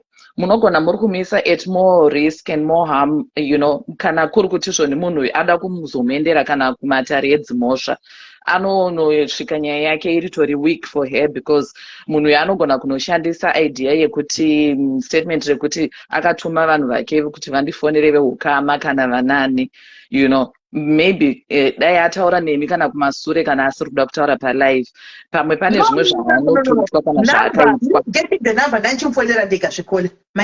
chero muri kumufonera mega sisimeli munhu iyeyu already agara anocollecta evidence inenge iri evidence yakasimba chero mukamufonera mega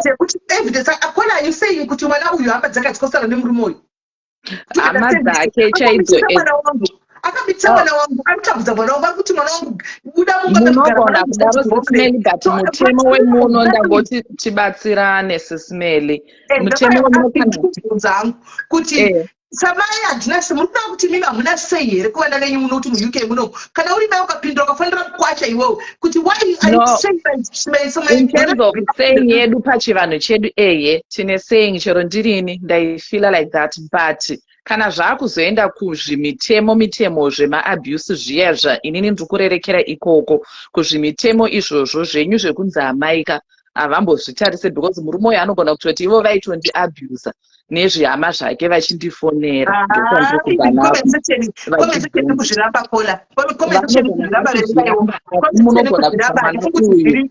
munogona kuisa musikana uyu at more risk but ndisingazivi imomo macho mamuri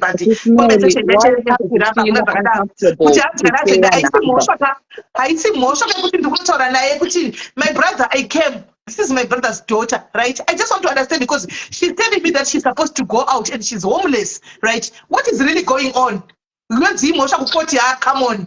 Come that Zvakanaka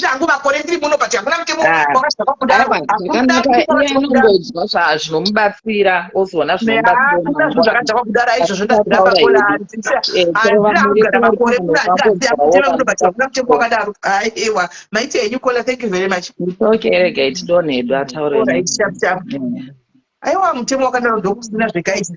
I'm not supposed to what is really going on? Can we not come to an agreement? Can we not talk about this, please? Let's solve this amicably. Jones zvinonothatsa court. Obhanzi kesi yakwepara akutuka munhu. Akutuka but mwana uyu ari chakataona ini this akuita advantage yemwana kuti mwana mudiki. And pakuna ngwani hama inongomira haimutuka haidini but inomira same ichimutedza zviri kuza zvari kutaura chete. And kuti you are Nigerian and Zimbabwe. And so there's a child now involved. What is the way forward? What are you thinking? Because you telling them to go out of the house. Where do you want them to go? Where do you want to go with the child? Don't go to agree on it. How to agree on it? Kuna zvakadaro very right because my business anobvisa vanhu vangu vhiki dzavo kuvanhu handimaona so hakuna zvinhu zvakadaro anyway kola natural nyaya muchimbo chaitwa Lebu I cannot take your call because pafoni ari kufona Lebu ndopane vasikana ava handina 34 ndine 2 mafoni unless you join the life handikwanisa kukuadd up because ndopavari vasikana hai mutemo wakadaro ndawo hakuna chero kuafrica chako mutemo uyo hakuna guys because obviously we are not fighting here we are negotiating for this child and we are negotiating for this child so my brother Antika, when you say she has to go out with the child where do you want her to go? What is the next step? Right? Do you also know that she is my brother's daughter? If anything happens to her in the streets, are you going to be accountable? She can open up a court to go to fire. I'm more.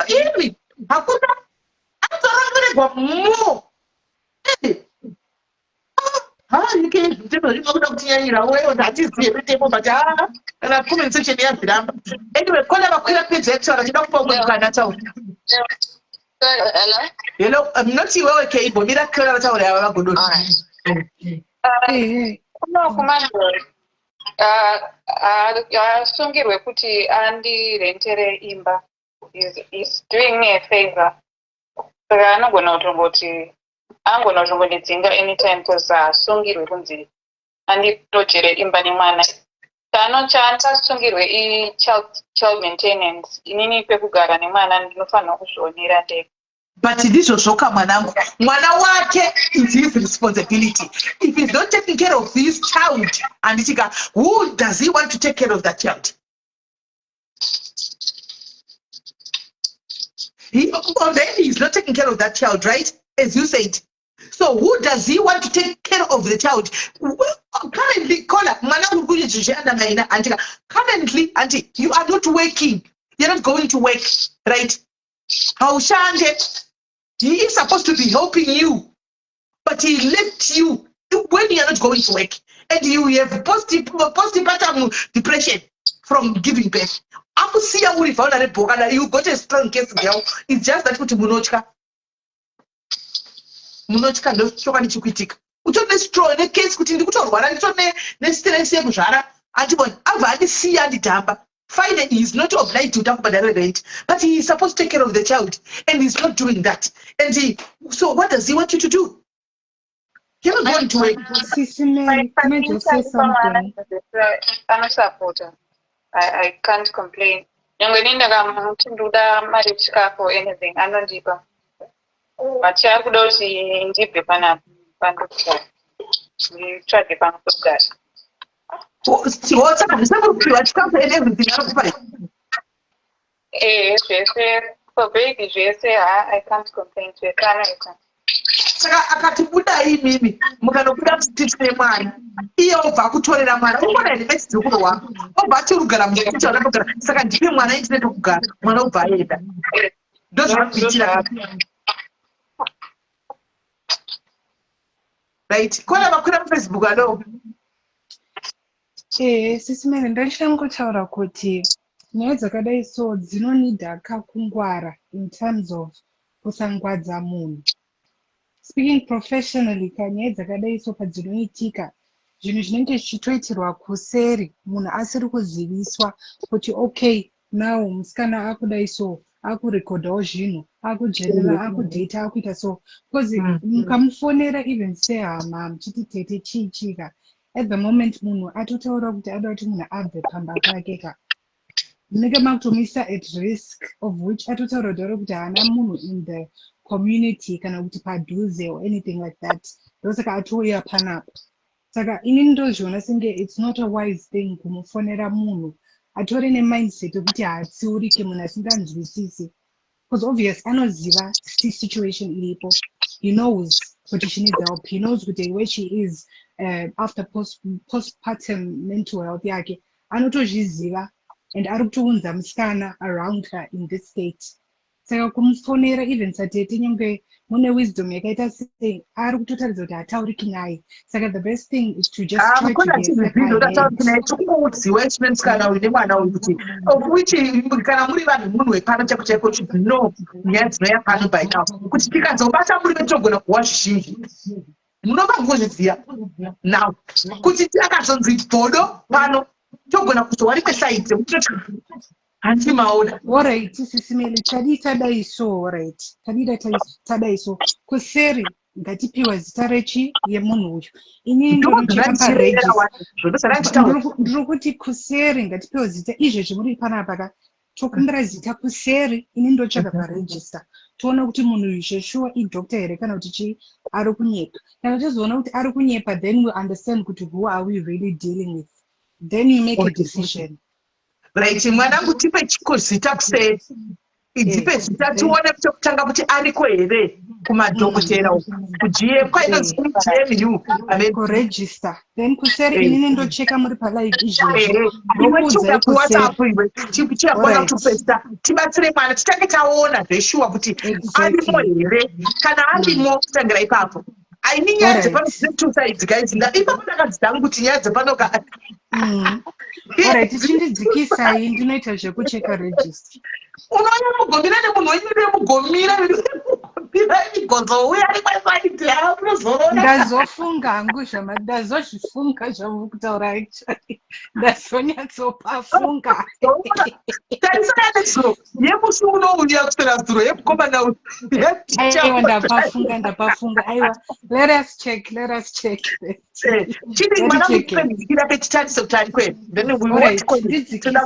to ari kwenu first so that we be sure kuti ariko kumadhokita ikoko kuGMC kwacho chindidzikisai iwe chiyakuseri isa message ndikupe alright ndidzikisai nokuti ari kumutyisa vediwe aiwa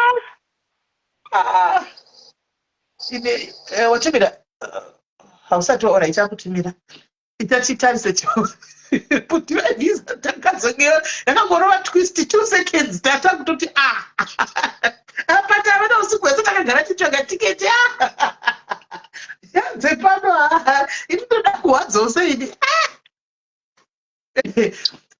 gaitindikire gai atipe zita ritariswe first titangire ipapo right zita rauya who's ari kuverifya ndiani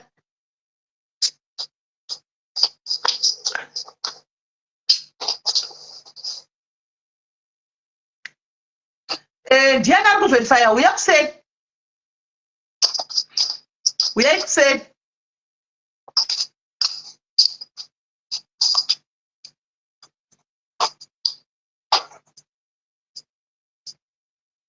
ari kuverifya uya kuseni use message tione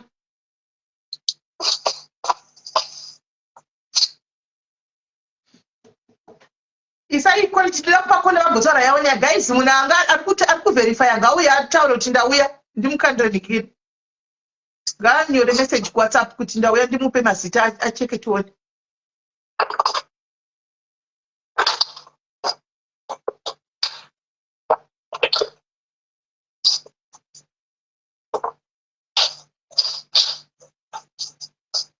handina kuzombobvunza Kanisha, handina kuzombovera ndabvunza, ndakangosiyana nazvo. Ndichabvunza vakomana vaya. Handina kubvunza zvemba guys, I didn't, but I guess the auction was done. Handina kuzombobvunza ini, ndichabvunza vakomana vaya, ndazomboda kupinda mazviri. Guys, munhu ari kuningirira ngauye, guys, munhu ari kuverifya ngauye ndimupe zita, hatina kupinda mune imwe nyaya naye guys.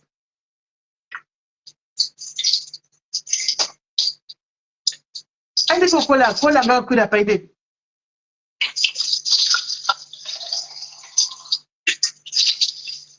Keri, panotaura yako nyaya chizo chimirira kola kuti averify. All right. Nyaya yakadangofanana nemnin'ina wangu, but it's a little bit different. Kuti ndakauya ne-dependent visa, but the person mu-British. So tine mwana tese. Surname yakaiswa ipapo ndeye murume wangu. So visa rangu ranga rakutono expire re-dependent. Ndopakatanga kuita story akati I can't renew the visa because handina mari yachona, mari yakawandisa. And after all these years, I wasn't working for the whole 2 years. Tandauya muno mu-UK. Achinditi, I don't want you to work, blah, blah, blah. You know, se culture yedu mune mshingo, dzimwe dzenguva mune chimboteremera. Mshingoti, it's fine, chamboterera baba. Mira K. Mira. Wakauya ne-COS, ne-uri dependent. Handina kuya ne-COS. Ukauya uri dependent.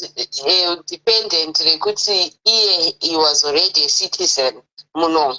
Saka mira, ndozvandinoda kuzwisisa. Saka iwe mwana wakamuita ukupiwe. Wakamurunguyo ndaikupi. Hati murungu situmeli. Unomutema ndokumuda.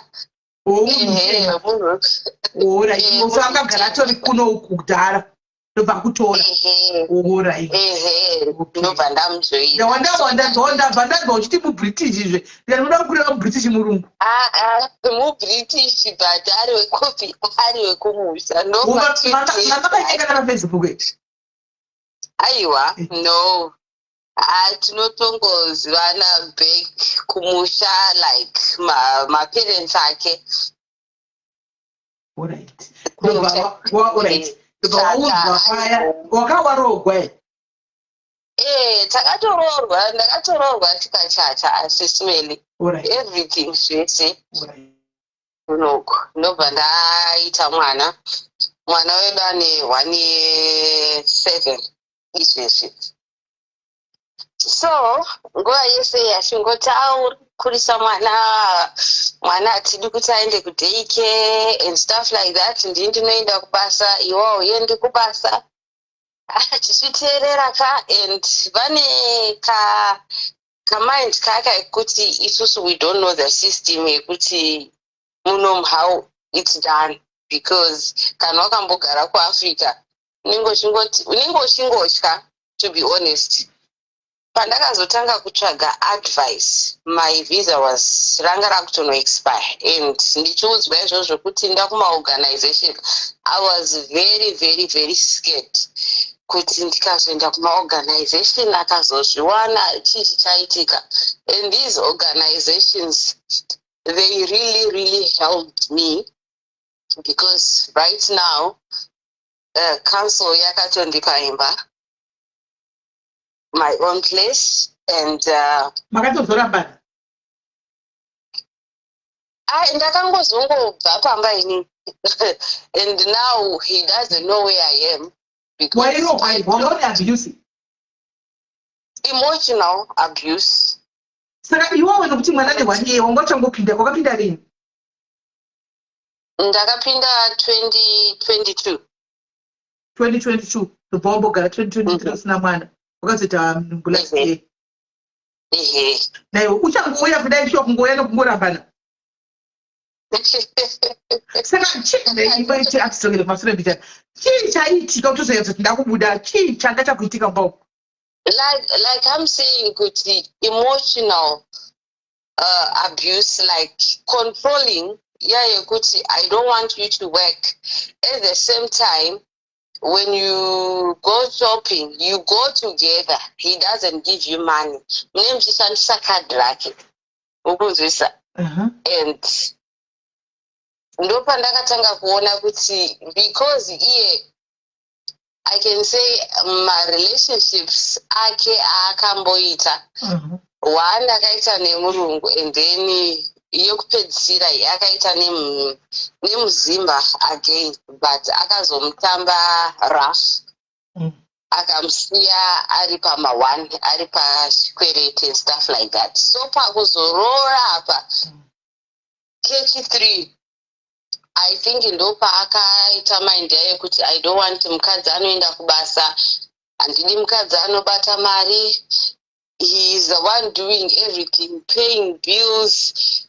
He will take you from point A to point B. If you've got the hair appointment, he will take you to the hair appointment. If you've got the nails appointment, he will take you to the nail appointment. He's just controlling. That's what I'm saying. Kuti wazopinda munomuona kuti yes, love really poor, but ineka control. He's turning 43. He turned 43, and in I'm 36. I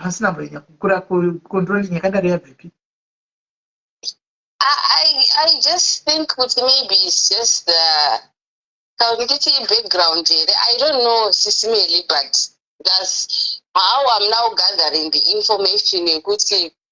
My relationship, Ake Osaya, he was maybe reluctant, and now could atora munhu from Africa. You don't know the system. If denda kango mirira, my visa ranga richango expire, and then they will ndodzokera, and then he knows that I wasn't gonna take the child because mwana mushi mu British and iwewe hauna mapepa andi muri kunzwa. Mwana wacho aizomisa kupi kana atora asara naye kuno kwaizomise kumwana iwaida kwa anomuchengeta kasismeli, I don't know. Saka he was actually saying it kuti panopera chisandi sikurinyiwa. Yes, because I don't have that money. And then what? But you knew all along kuti this thing is coming up. You know?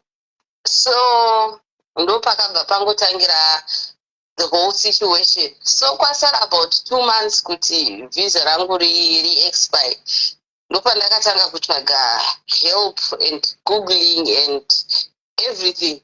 Ndopa ndakawana help and I was assigned a social worker.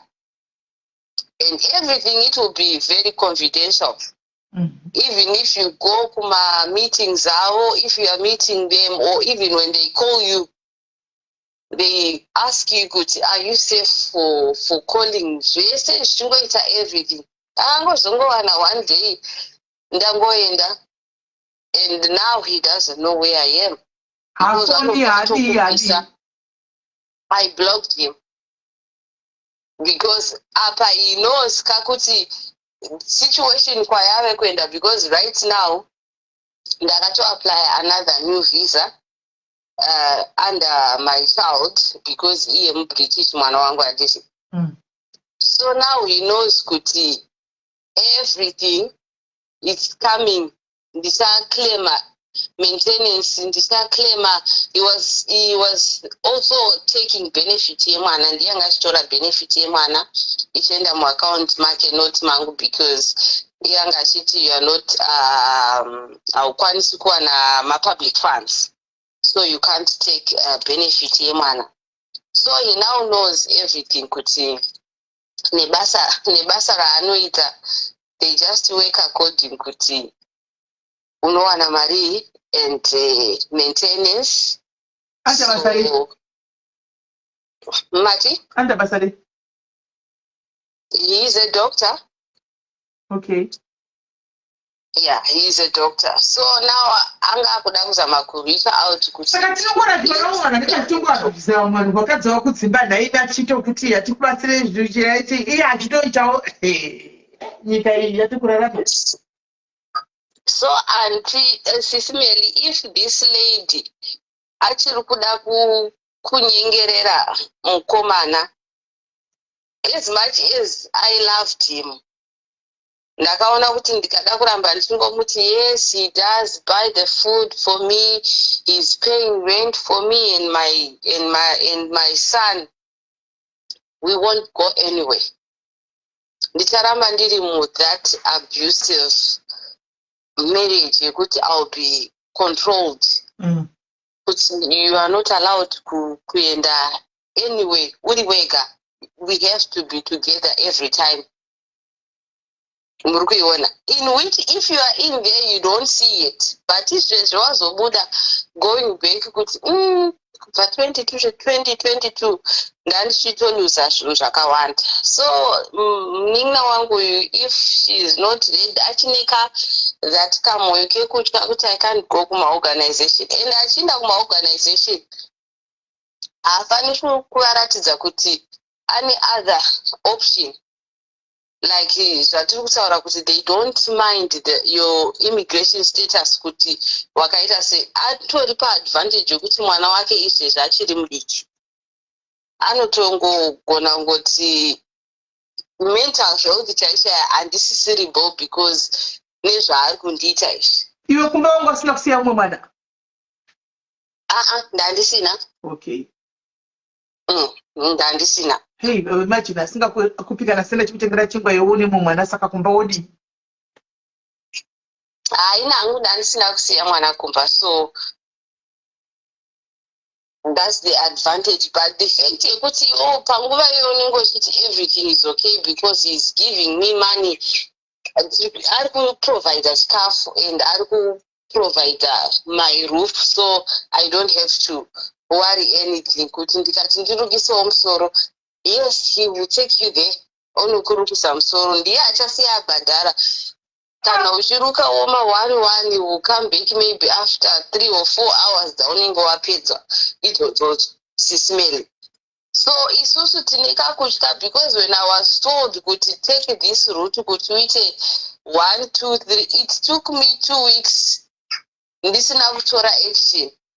Vanhu vakati ukaramba wakangomira ka inofa yakalodha yako kuzoda kuzozvifambira bepa rako rapera nyaya yako haisisina vhali because you are now in overstay.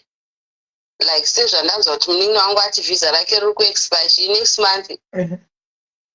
Yeah, because you have to apply 28 days before expiry of your visa, so he must take action now. And kana achitofona kumaorganization zviya zvazvokuti unolenga-lenga haulengi-lengi because Sisimeli ndakatoita drama ndochokwadi. Ndakatoita drama kutochema chaiko ndokwandakaita. And now izvezvi ndakutotanga kutoaplya mabasa, ndakutoenda kubasa. Right. Muningina mwana wangu yaripo paita vanhu 2 vari kuverifya murume wako panapa. Murume wako is not found pamawebsite emadhokota paG what iyoyo yacho.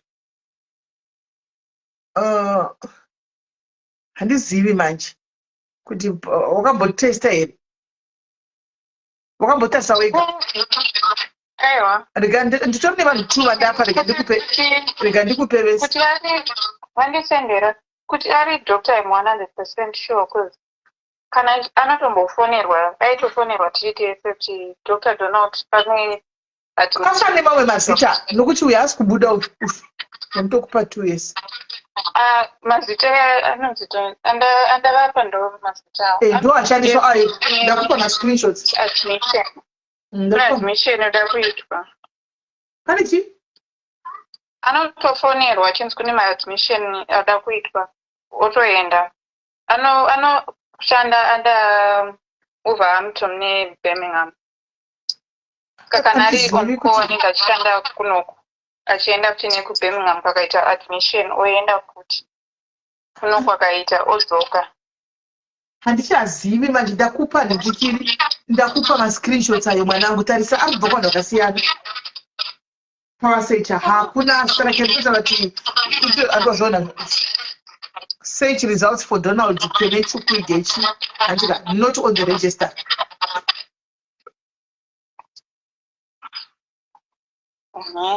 This may be because of the professional details have been temporarily taken offline while they are being updated, or because the details you entered on your search were incorrect, but must have one different. How go look to put a chip in Nigeria, madam? How go you put a chip on the shower jacket? I'm to Shanda next door near New Cross Hospital. Lupani Pani Hospital, Yawi Mapping. Even know what I know, we meet our youth. Saka men come computer comes about. Ask Buddha.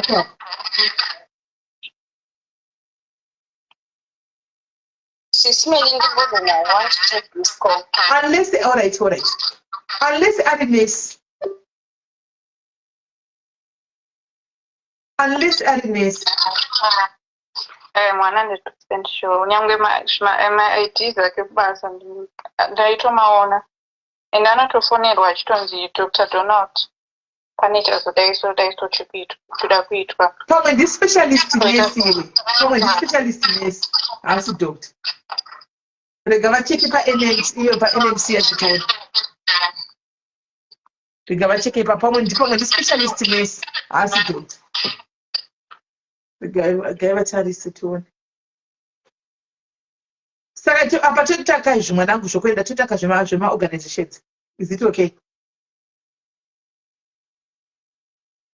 Tite zvema organizations just like rutakatogwa nemumwe tubona kuti vanoti tichitsvaga futi inoti uchi apply kwakataurwa kubva mutonuko. Guys, kana aripo mafuta neCOS switch guys ada umupa switch uyu. Arula switch. Asane mwana.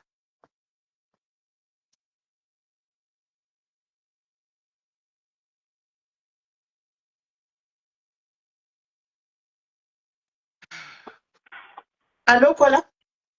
Sismeli. Yes. Mwana ari kunyeperwa. Dhuse munhu yeye kana kirina chaiye anenge ari kirina. Zvimakozi zvaanenge achiita nevanhu vaanenge achiita navo makozi. Zvinenge zviri zvimakozi zvematsotsi. Muri kunzwa Sismeli? Mukomana uyu ka zvokunzi anouya nebheji anofonerwa achinzi admission yechi. Mwana akangovharwawo nemari dzinodzikamwa ko pamahospitalo panoshanda vanhu makirina, panoshanda vanhu vamapota, panoshanda vanhu vanobika. Handiti Sismeli?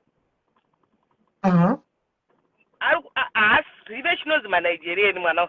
Ndosaka ari kubhiliva kuti he is a doctor, he is a doctor. Nigeria rinokurova nemari. Come on guys. Even ku-NMH kwazvaasi kubuda. Sismeli. Nigeria rinokuvhara nemari dzinenge dzichiba mari dzavo dzavanenge vachiita. Hapo ndatoyo worried. Muri kunzwa? Omubhilivhisa kuti I'm a doctor.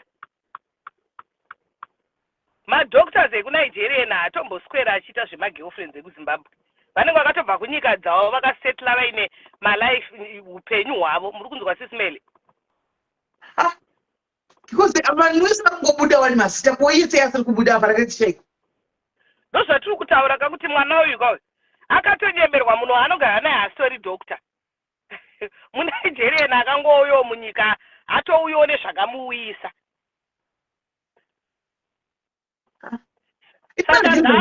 Hangu asina ndiri confused mwana uyu anoziva paanoshanda aiwa zvepanoshandwa Sismeli pahospitari yemapenzi panoshanda vanhu vanoita sei vakawanda, masekretari vanoklina mapote ezvitunha. Hospital inoshanda vanhu vakawanda madifferent departments. It doesn't mean kuti munhu akakuti pabasa pake apo he is a doctor.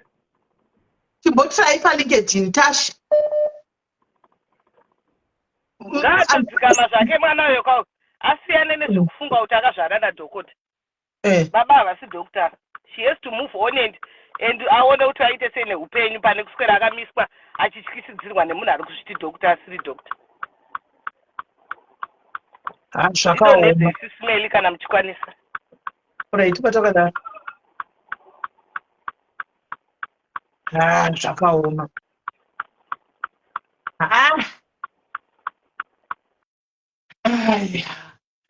Unoperekwa. Handiyasi zvokusifunga bati guys. Hello Kola. Hello, and mind you, kutika ambotaura nezvekambudzi kafonika ikai. Zvinogona kuti anenge ari doctor wenikiri anenge achingodzi doctor unoziva anenge achinotesta vasikana vanoita escort achitesta HIV kuti havana here kana vachinge vaona maclients. Hati mukuzvinzwa. Hakuna kuti doctor kuzinzi anzi doctor no. MaNigerians akawanda anozviita izvozvo zvekuti anenge achiri doctor wekuti anochedzwa kunzi waita client uya uite sei uya utitestire pane client yauya iri kuda munhu. Kuza kushaikwa kwese ndo zvakuto ndatowe wariti kudarika iye muridzi wenyaya.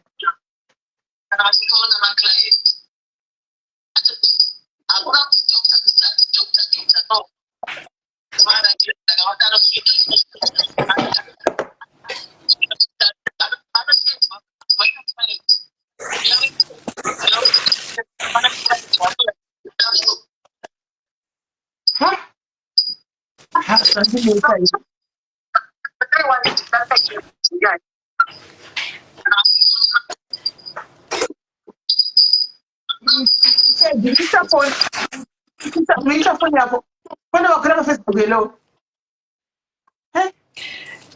Hello, Sis Mary. Hello Kola. Aiwa mwana anyeperwa Sis Mary. Angotaura nyaya yekuti doctor vari kudedzwa vari kumba kuti uyai kuadmission tiriko kuzvipatara togofonera doctor ari kumba kwake kana zvikadii pana doctor anenge ari on call pahospital hakuna doctor anofonerwa ari kumba kuti uya kuno kwaita admission. There's nothing like that. Tine mupengo ari kupenga kuda kubaiwa majekiseni toda kuti doctor prescribe medication ari kumba ari kubikirwa inonzi gulusi yavanodya iya unyeperwe zvamanigerians vese madoctors anyway machifs machi ngareke kunyeperwa. Sisimali. Hello Kola. Hello Sisimali. Yes Kola. Hi, si doctor Nyanga here. Maybe Nyanga nditi ma which the doctors ma doctor. Usadaro wewe. Usadaro. Aiwa Sisimeli mwana akanyeperwa hakuna zvakadareko kuti akamirira kuti patient yaadmitwe tipe mushonga tomirira doctor ari kudya gusi inonzi gusi yavo yavanodya kumba kwaveya nyeperwa mwana akanyeperwa hakuna zvakadaro. Alright Sisimeli ndakudzika zvangu batsirei mwana uyo Alright ndatove neinterest yenyazozati munhu uyu akuita nezvei. Hello Kola. Hello, Sisimeli. Anditi he is an escort. Imimi makadai Sisimeli, you are married, munogara nabakora anditi. You can be an escort. But anditi munoshanda ku care home kwenu. Saka you don't want your husband to know your shenanigans. Saka zvavanoita sometimes vanokufonera voti Sisimeli, we have a night shift tonight ku Reading. Or Sisimeli, we have a night shift tonight, are you interested? We are short staffed. Vokutaura kamwe ka excuse because they work through my agencies. Because every healthcare professional, imimi makadai they even mangamuri mental health nurse, as soon as I put your name on NMC, it comes up. Any doctor or anesthetist vaya vemutheater vari ku GMC vese vanobuda nema ANPs vanobuda ku GMC because you have that PIN number, that registration. Saka ndikangoisa your name without your PIN number. Inini makadai I can give you my name now for Google. Dinobuda is a list and dinobuda which which county or no, guys, this is not normal, guys. I've got other 4 people doing the same thing. Hapana kubuda masitai. Hakuna kubuda masitai. He is not a doctor. I'm sorry akomningina. But munhu wako akakunyepera from kudhara. And remember, you can buy your own badge from Amazon. Problem chete ndeyekuti badge rora ripinde musipona risikene madoza upinde.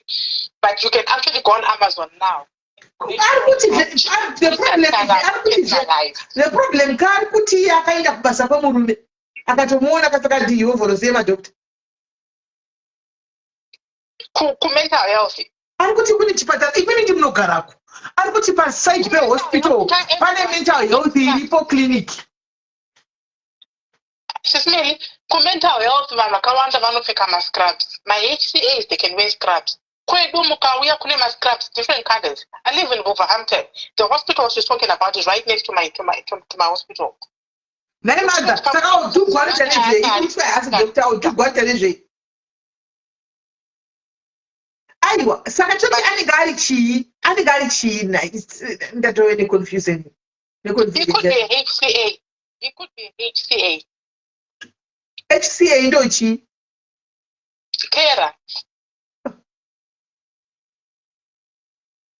Atikira anozoafoda kuitengesa, anozoafoda kuti kubhadhara rende dzimba natwe. If you are a doctor, there is no way kuti kana uri kumba vanokufonera ivoti kwaita patient yakati, unless you are a consultant kana uri on call. But remember, this is a hospital, there are doctors there. It's also quite if I need to call the med-reg is on the hospital grounds. Anenga siri kumba, anenga ali pa hospital.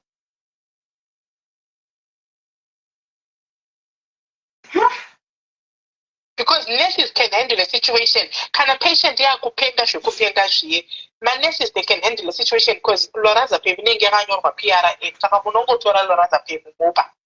You don't need to ask a doctor kuti kukumbira loraza pepi. It will be written there as PRN or whatever they do for mental health.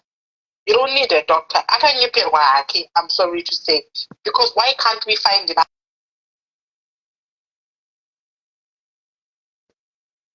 Pasara kuti Google zita pa Google chaipo. Andapera power. Kana panenge ndinamutsvagawo. Iwewe mningina, you've got to now think selfishly. Kuti iwewe chicha uri kuda out of all of this. Kana ari murume wako wauri kuda. Chimusiya achikuabuse zvaari kuita emotionally, mentally, everything. Remember, munhu anoshanda nemapenzi. He knows my triggers evanhu. Munhu wese in life ane trigger. Inini ndine yangu trigger. Ukabata vana vangu watondi trigger. Ndinopenga zvekupenga ndinotokangana zveNMC kuti ndinesi. He knows how to trigger you. And tomorrow he's going to use that against you. Paanoisa macameras paunopopota uchiita sei. Anotora those videos onokuti you are mentally unstable to be a mother. Okutorera mwana through social services and everybody else. But anogona ngakakufambira mberi, anogona ngakatotanga iye kukuthreatena kuti my lawyers, my this, my that. Guys, mutese tiri my healthcare, hatina mari But level. Tiri tofunga imwe plan ini. Chingofona ipapo ubvunze kuti ndokundotaura nadokta yauti akasitara. Kuhospital kwavo. Fona ndoti takutobatsira mwana kutaura chokwadi. So many people have been duped pano muzviziva ipi. Vachinyepegwa ende panozoya pana patisita kutozobata chokwadi. Asingakoresa ngachinyepero. I think you need to call the hospital and ask you to speak to Dr. Eva Hanistay. Akauya rini? When did he come to the UK? I think 2021, I'm not sure. And 2021, 2022. So, akauya straight to the hospital. Yeah, akachinja mahospitals. Akawanda. Akatanga ari kuLondon. Vabva kuLondon, vakapinda muBirmingham. Vaenda Gloucester. Vauya kuno kuWolverhampton. Akapanga ari kuGloucester. Aishandira same company iyoyo. Ndo vakamutransfer kuti auye kunoko. Company yacho chine kana unogona kunyora pasi, nyora kuseri. Ina ndichaitauri nyora ndingopa atry kutsvaga tione afone. Mwanangu panapa panouya vanhu vakafanana newe vakawanda. Pano kana uzofolewa pano chaona. Nyaya dzinouya pano. Munhu anotouya achigara nemunhu tenesi asingasisina zvizobata chokwadi pano isi. Takutsvaga zvatiri kuita izvi. Tozotowana chokwadi yemunhu anosvika pakutoperembwa chaiko. Achingozvidza kuti ndachiziva munhu asingazivi. Ibasa ravo varume kunyadzisa ufunge. Ngaitsirega ndisenderere zvinoitika chirega titsvage tione. Ndakupa ndakutopa iwe kuinbox. All right. Isho. Thank you, bye. Iyo chirova phone call to ndakupa. All right, okay. Handisi iyo hospital iyi.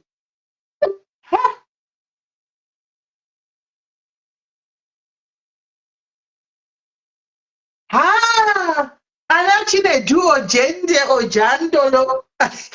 Wazivi mi guys. Mana eobioma. Munosaka kutamba navo vanhu vaya ini. No. Achatowana mapepatiro mwana yeye.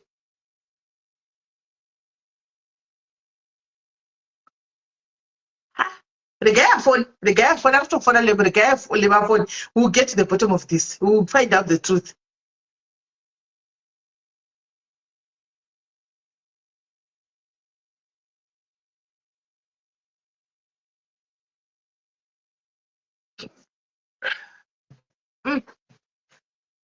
Yeah.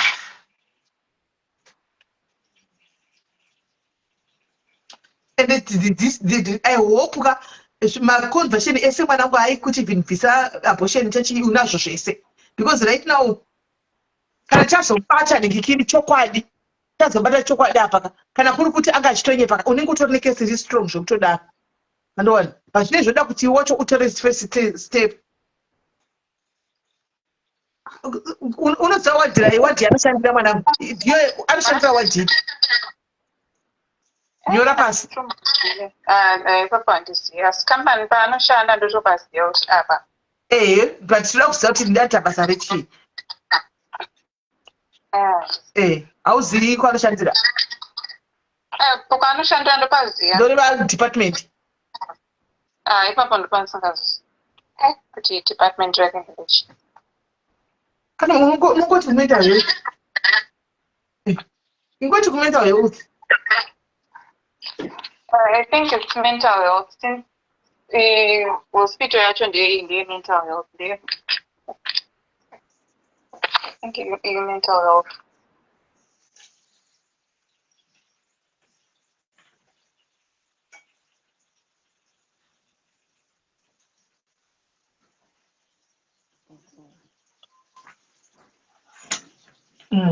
Avana yakore mangana aripanzikira ari pahospital.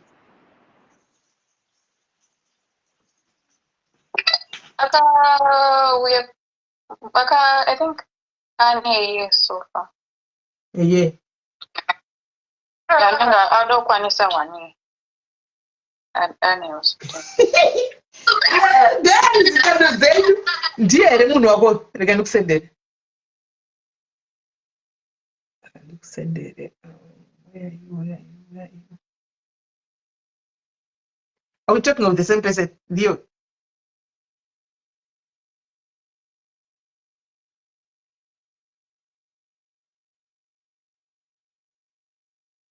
Ndiye. Masiri pasocial media ndakambedza kumutsvaga ndimuwane.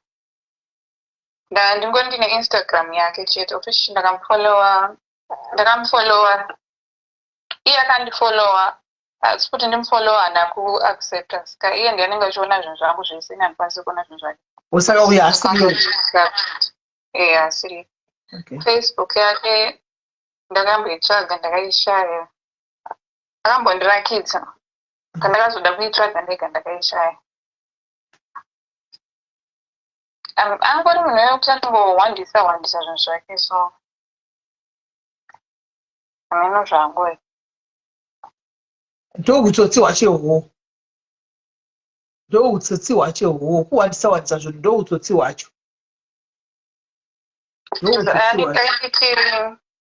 Angari kuNigeria musikana waida kuroora. Musikana wacho aishandira bank and then musikana wacho patora loan nezita rake. Bring it, kundai, bring it, endovali. Saka kuNigeria bhengi racho dotomuendesa kumakosi because anofanira kubhadhara loan rakatorwa nemusikana. Ufichi musikana wacho hanzi anaondipa mari akangoshandisa zita rangu akatora mari. Saka zvinhu zvake zvese zvinenge zvizvongowandisa. Saka bhengi rekuNigeria riri kumutsvaga.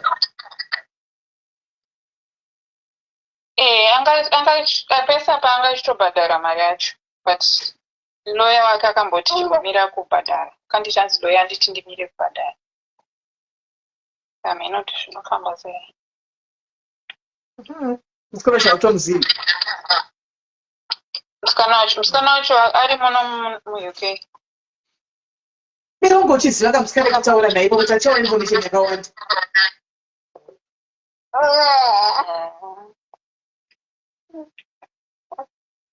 Saka uri kuzviziva kuti murume wako ari Deutsch, uri kuzviziva kuti a person is Deutsch. Ndozvaari. Yamuna atori Deutsch guys, because vanhu vari kutowanikwa munhu haasi kutowanikwa.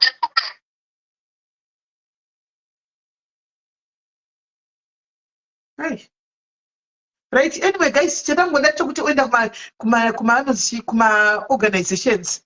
I think ma-organizations ataugwa panapa musikana kwakaenda mukadzi yaka just kungovapa nyaya iyi tinzo kuti vanoti just kungovashisa nyaya kungoudza toti wotongotorostera zoti ndinotambura izvozvino zvandakaita nemurume weposti mota inonzi post partum depression chichichichi antoona uchitochema wakadaro vanokutimboona kuti vanoita sei, then tichitsvaga switch.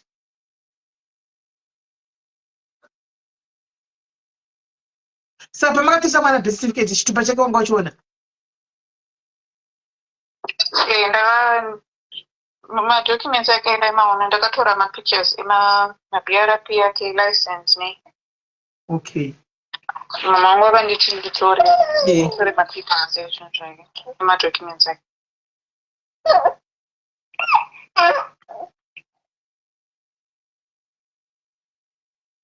Sure. So, how are you feeling, uri wega, Kola, after everything that has happened to you, Manangu, she says, uri wega, how do you feel? Are you even able to eat? Are you even able to sleep?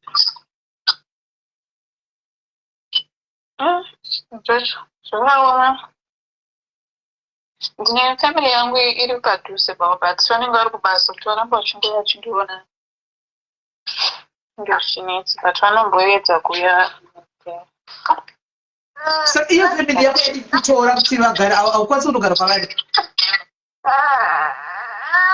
Problem ndeyekuti munhu wese anenge ari kera, saka marinzi yacho tinenge tisina balance, but kungokutora kuti ugare mumba chete kungopa komoti nechikafu chavanodyawo vachingokuchikondawo ipapo. Vanenge vachigara vakatuma one room tine ma-insuits, saka zvinenge zvakatooma.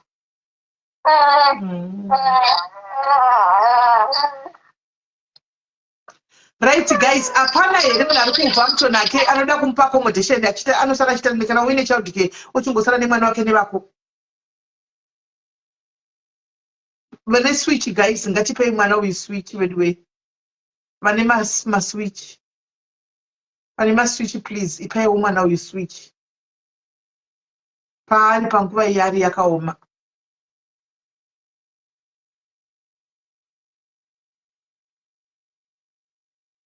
Paari panguva iyari yakaoma.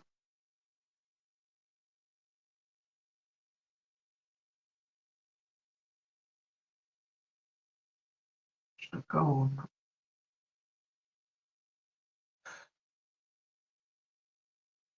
Guys, vanhu vane makambani tipeiwo switch anyway.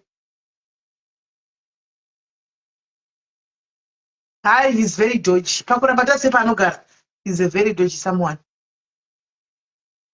Anzi ndiri kubhembinga ngawo yekumba. Auye here zvipo. She can come. Yes. Thank you very much. Ndibate kuWhatsApp. Then ungotsvagawo kana makambani zvenhema izvi zvokuti afana kungobata-bata. At least kungoti azivhisa kubhaya time. Okay. Imbombatai makadaro guys. Awanikwa munhu uyu. Awanikwa. Wambata? Akoma.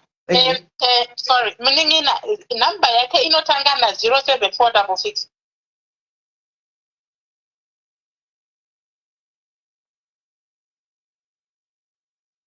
Hello, madam.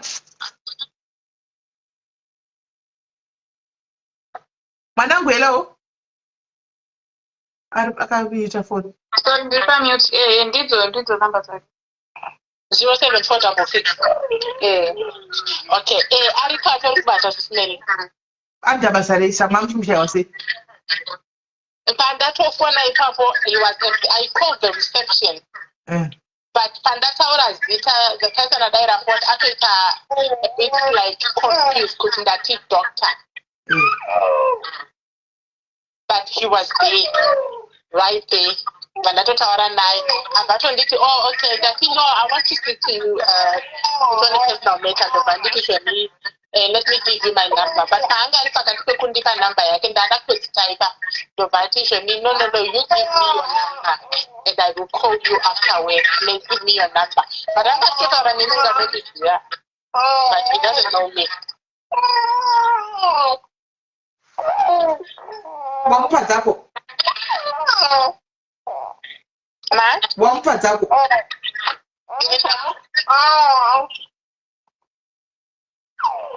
Basari pati. Akakufana ndokona kuzochinja naye, ndokona kuchinja nyaya akazofona but unochinja naye uchikuti. Ndondo ndotsvaga basa. Konzi wawati ndine basa. Ndondo ndotsvaga basa ikongo is a mental health. Tsvagira munenge wangu basa. He's not a doctor. Anoshandako but he's not a doctor. Kushandako anoshandako but he's not a doctor. Kushandako anoshandako atori pabasa izvezvi but he's not a doctor.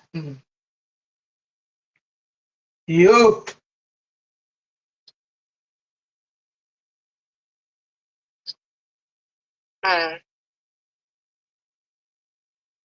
Right. Because kana siri kubuda pa GMC, why would he be at work? Kana maybe pane issue with whatever, maybe pane misconduct or something. He wouldn't be at work. Kana pane misconduct, but it's a taraki pa GMC. He works there but a different job role here. Tatsvaga zvinhu ndinatsasechiwa pandikipiri. Vasechiwa pamadhokita pandikira pakashaikwa. Anogona kuve manesi aya masenior nesi wati. Iwo anoita zvenhika. Right, saka takuda switch guys. Pane munhu atindomupa accommodation Birmingham, uya kuseri umupe ako accommodation, uya kuseri. Auya. Right, so the accommodation is there. Yavepo. Tasara ne switch.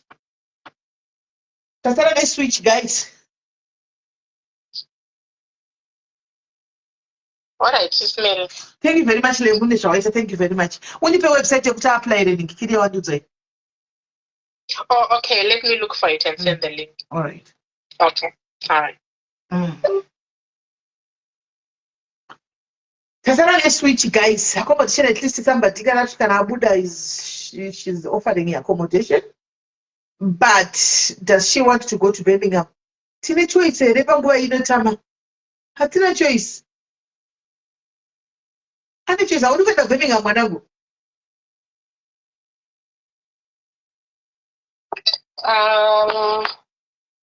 Then shaona kuti zvacho zvinenge zvichifamba sei. Totaka nekuona. Plus iwewe before usati waenda kuBirmingham unenge uchiita zvekuripota zvataurwa izvi. Zvokufona mangwana ichoswera uchifona.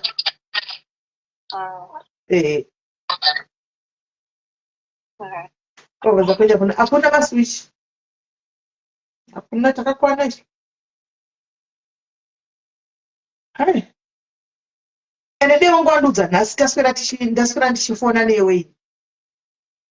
Ndaswera ndosvika zvatinotya. Ndichakufonererai ndichitaura navo uripo.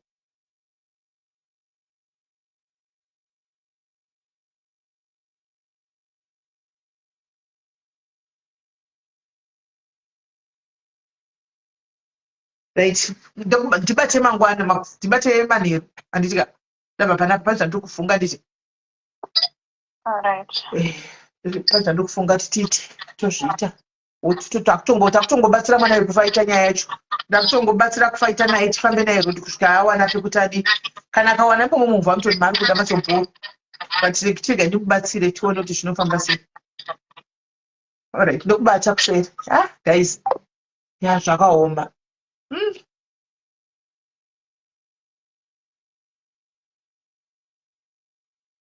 zvakaoma. Right. Masi inyadzi masiwo esi pane chigo ndiwo futi kukangamwa kwechii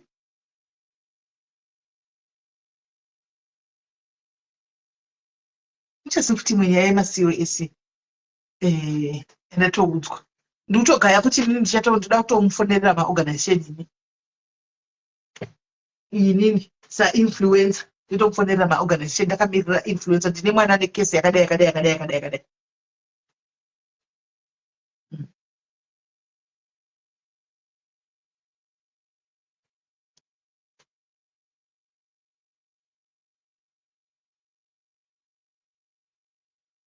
Huh?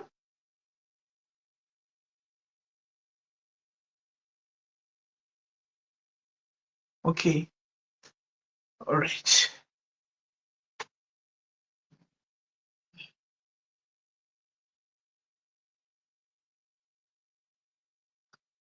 All right. Anze kune kuri kwamaswitch. Ndipe une link here.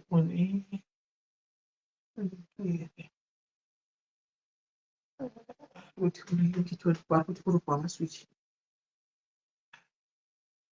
Right. Fona itiwe vanoda kufona guys, fona itiwe.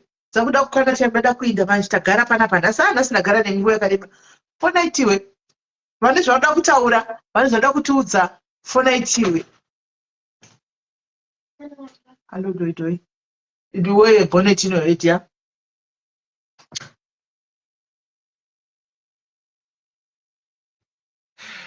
Yeah, anoda support because ega atori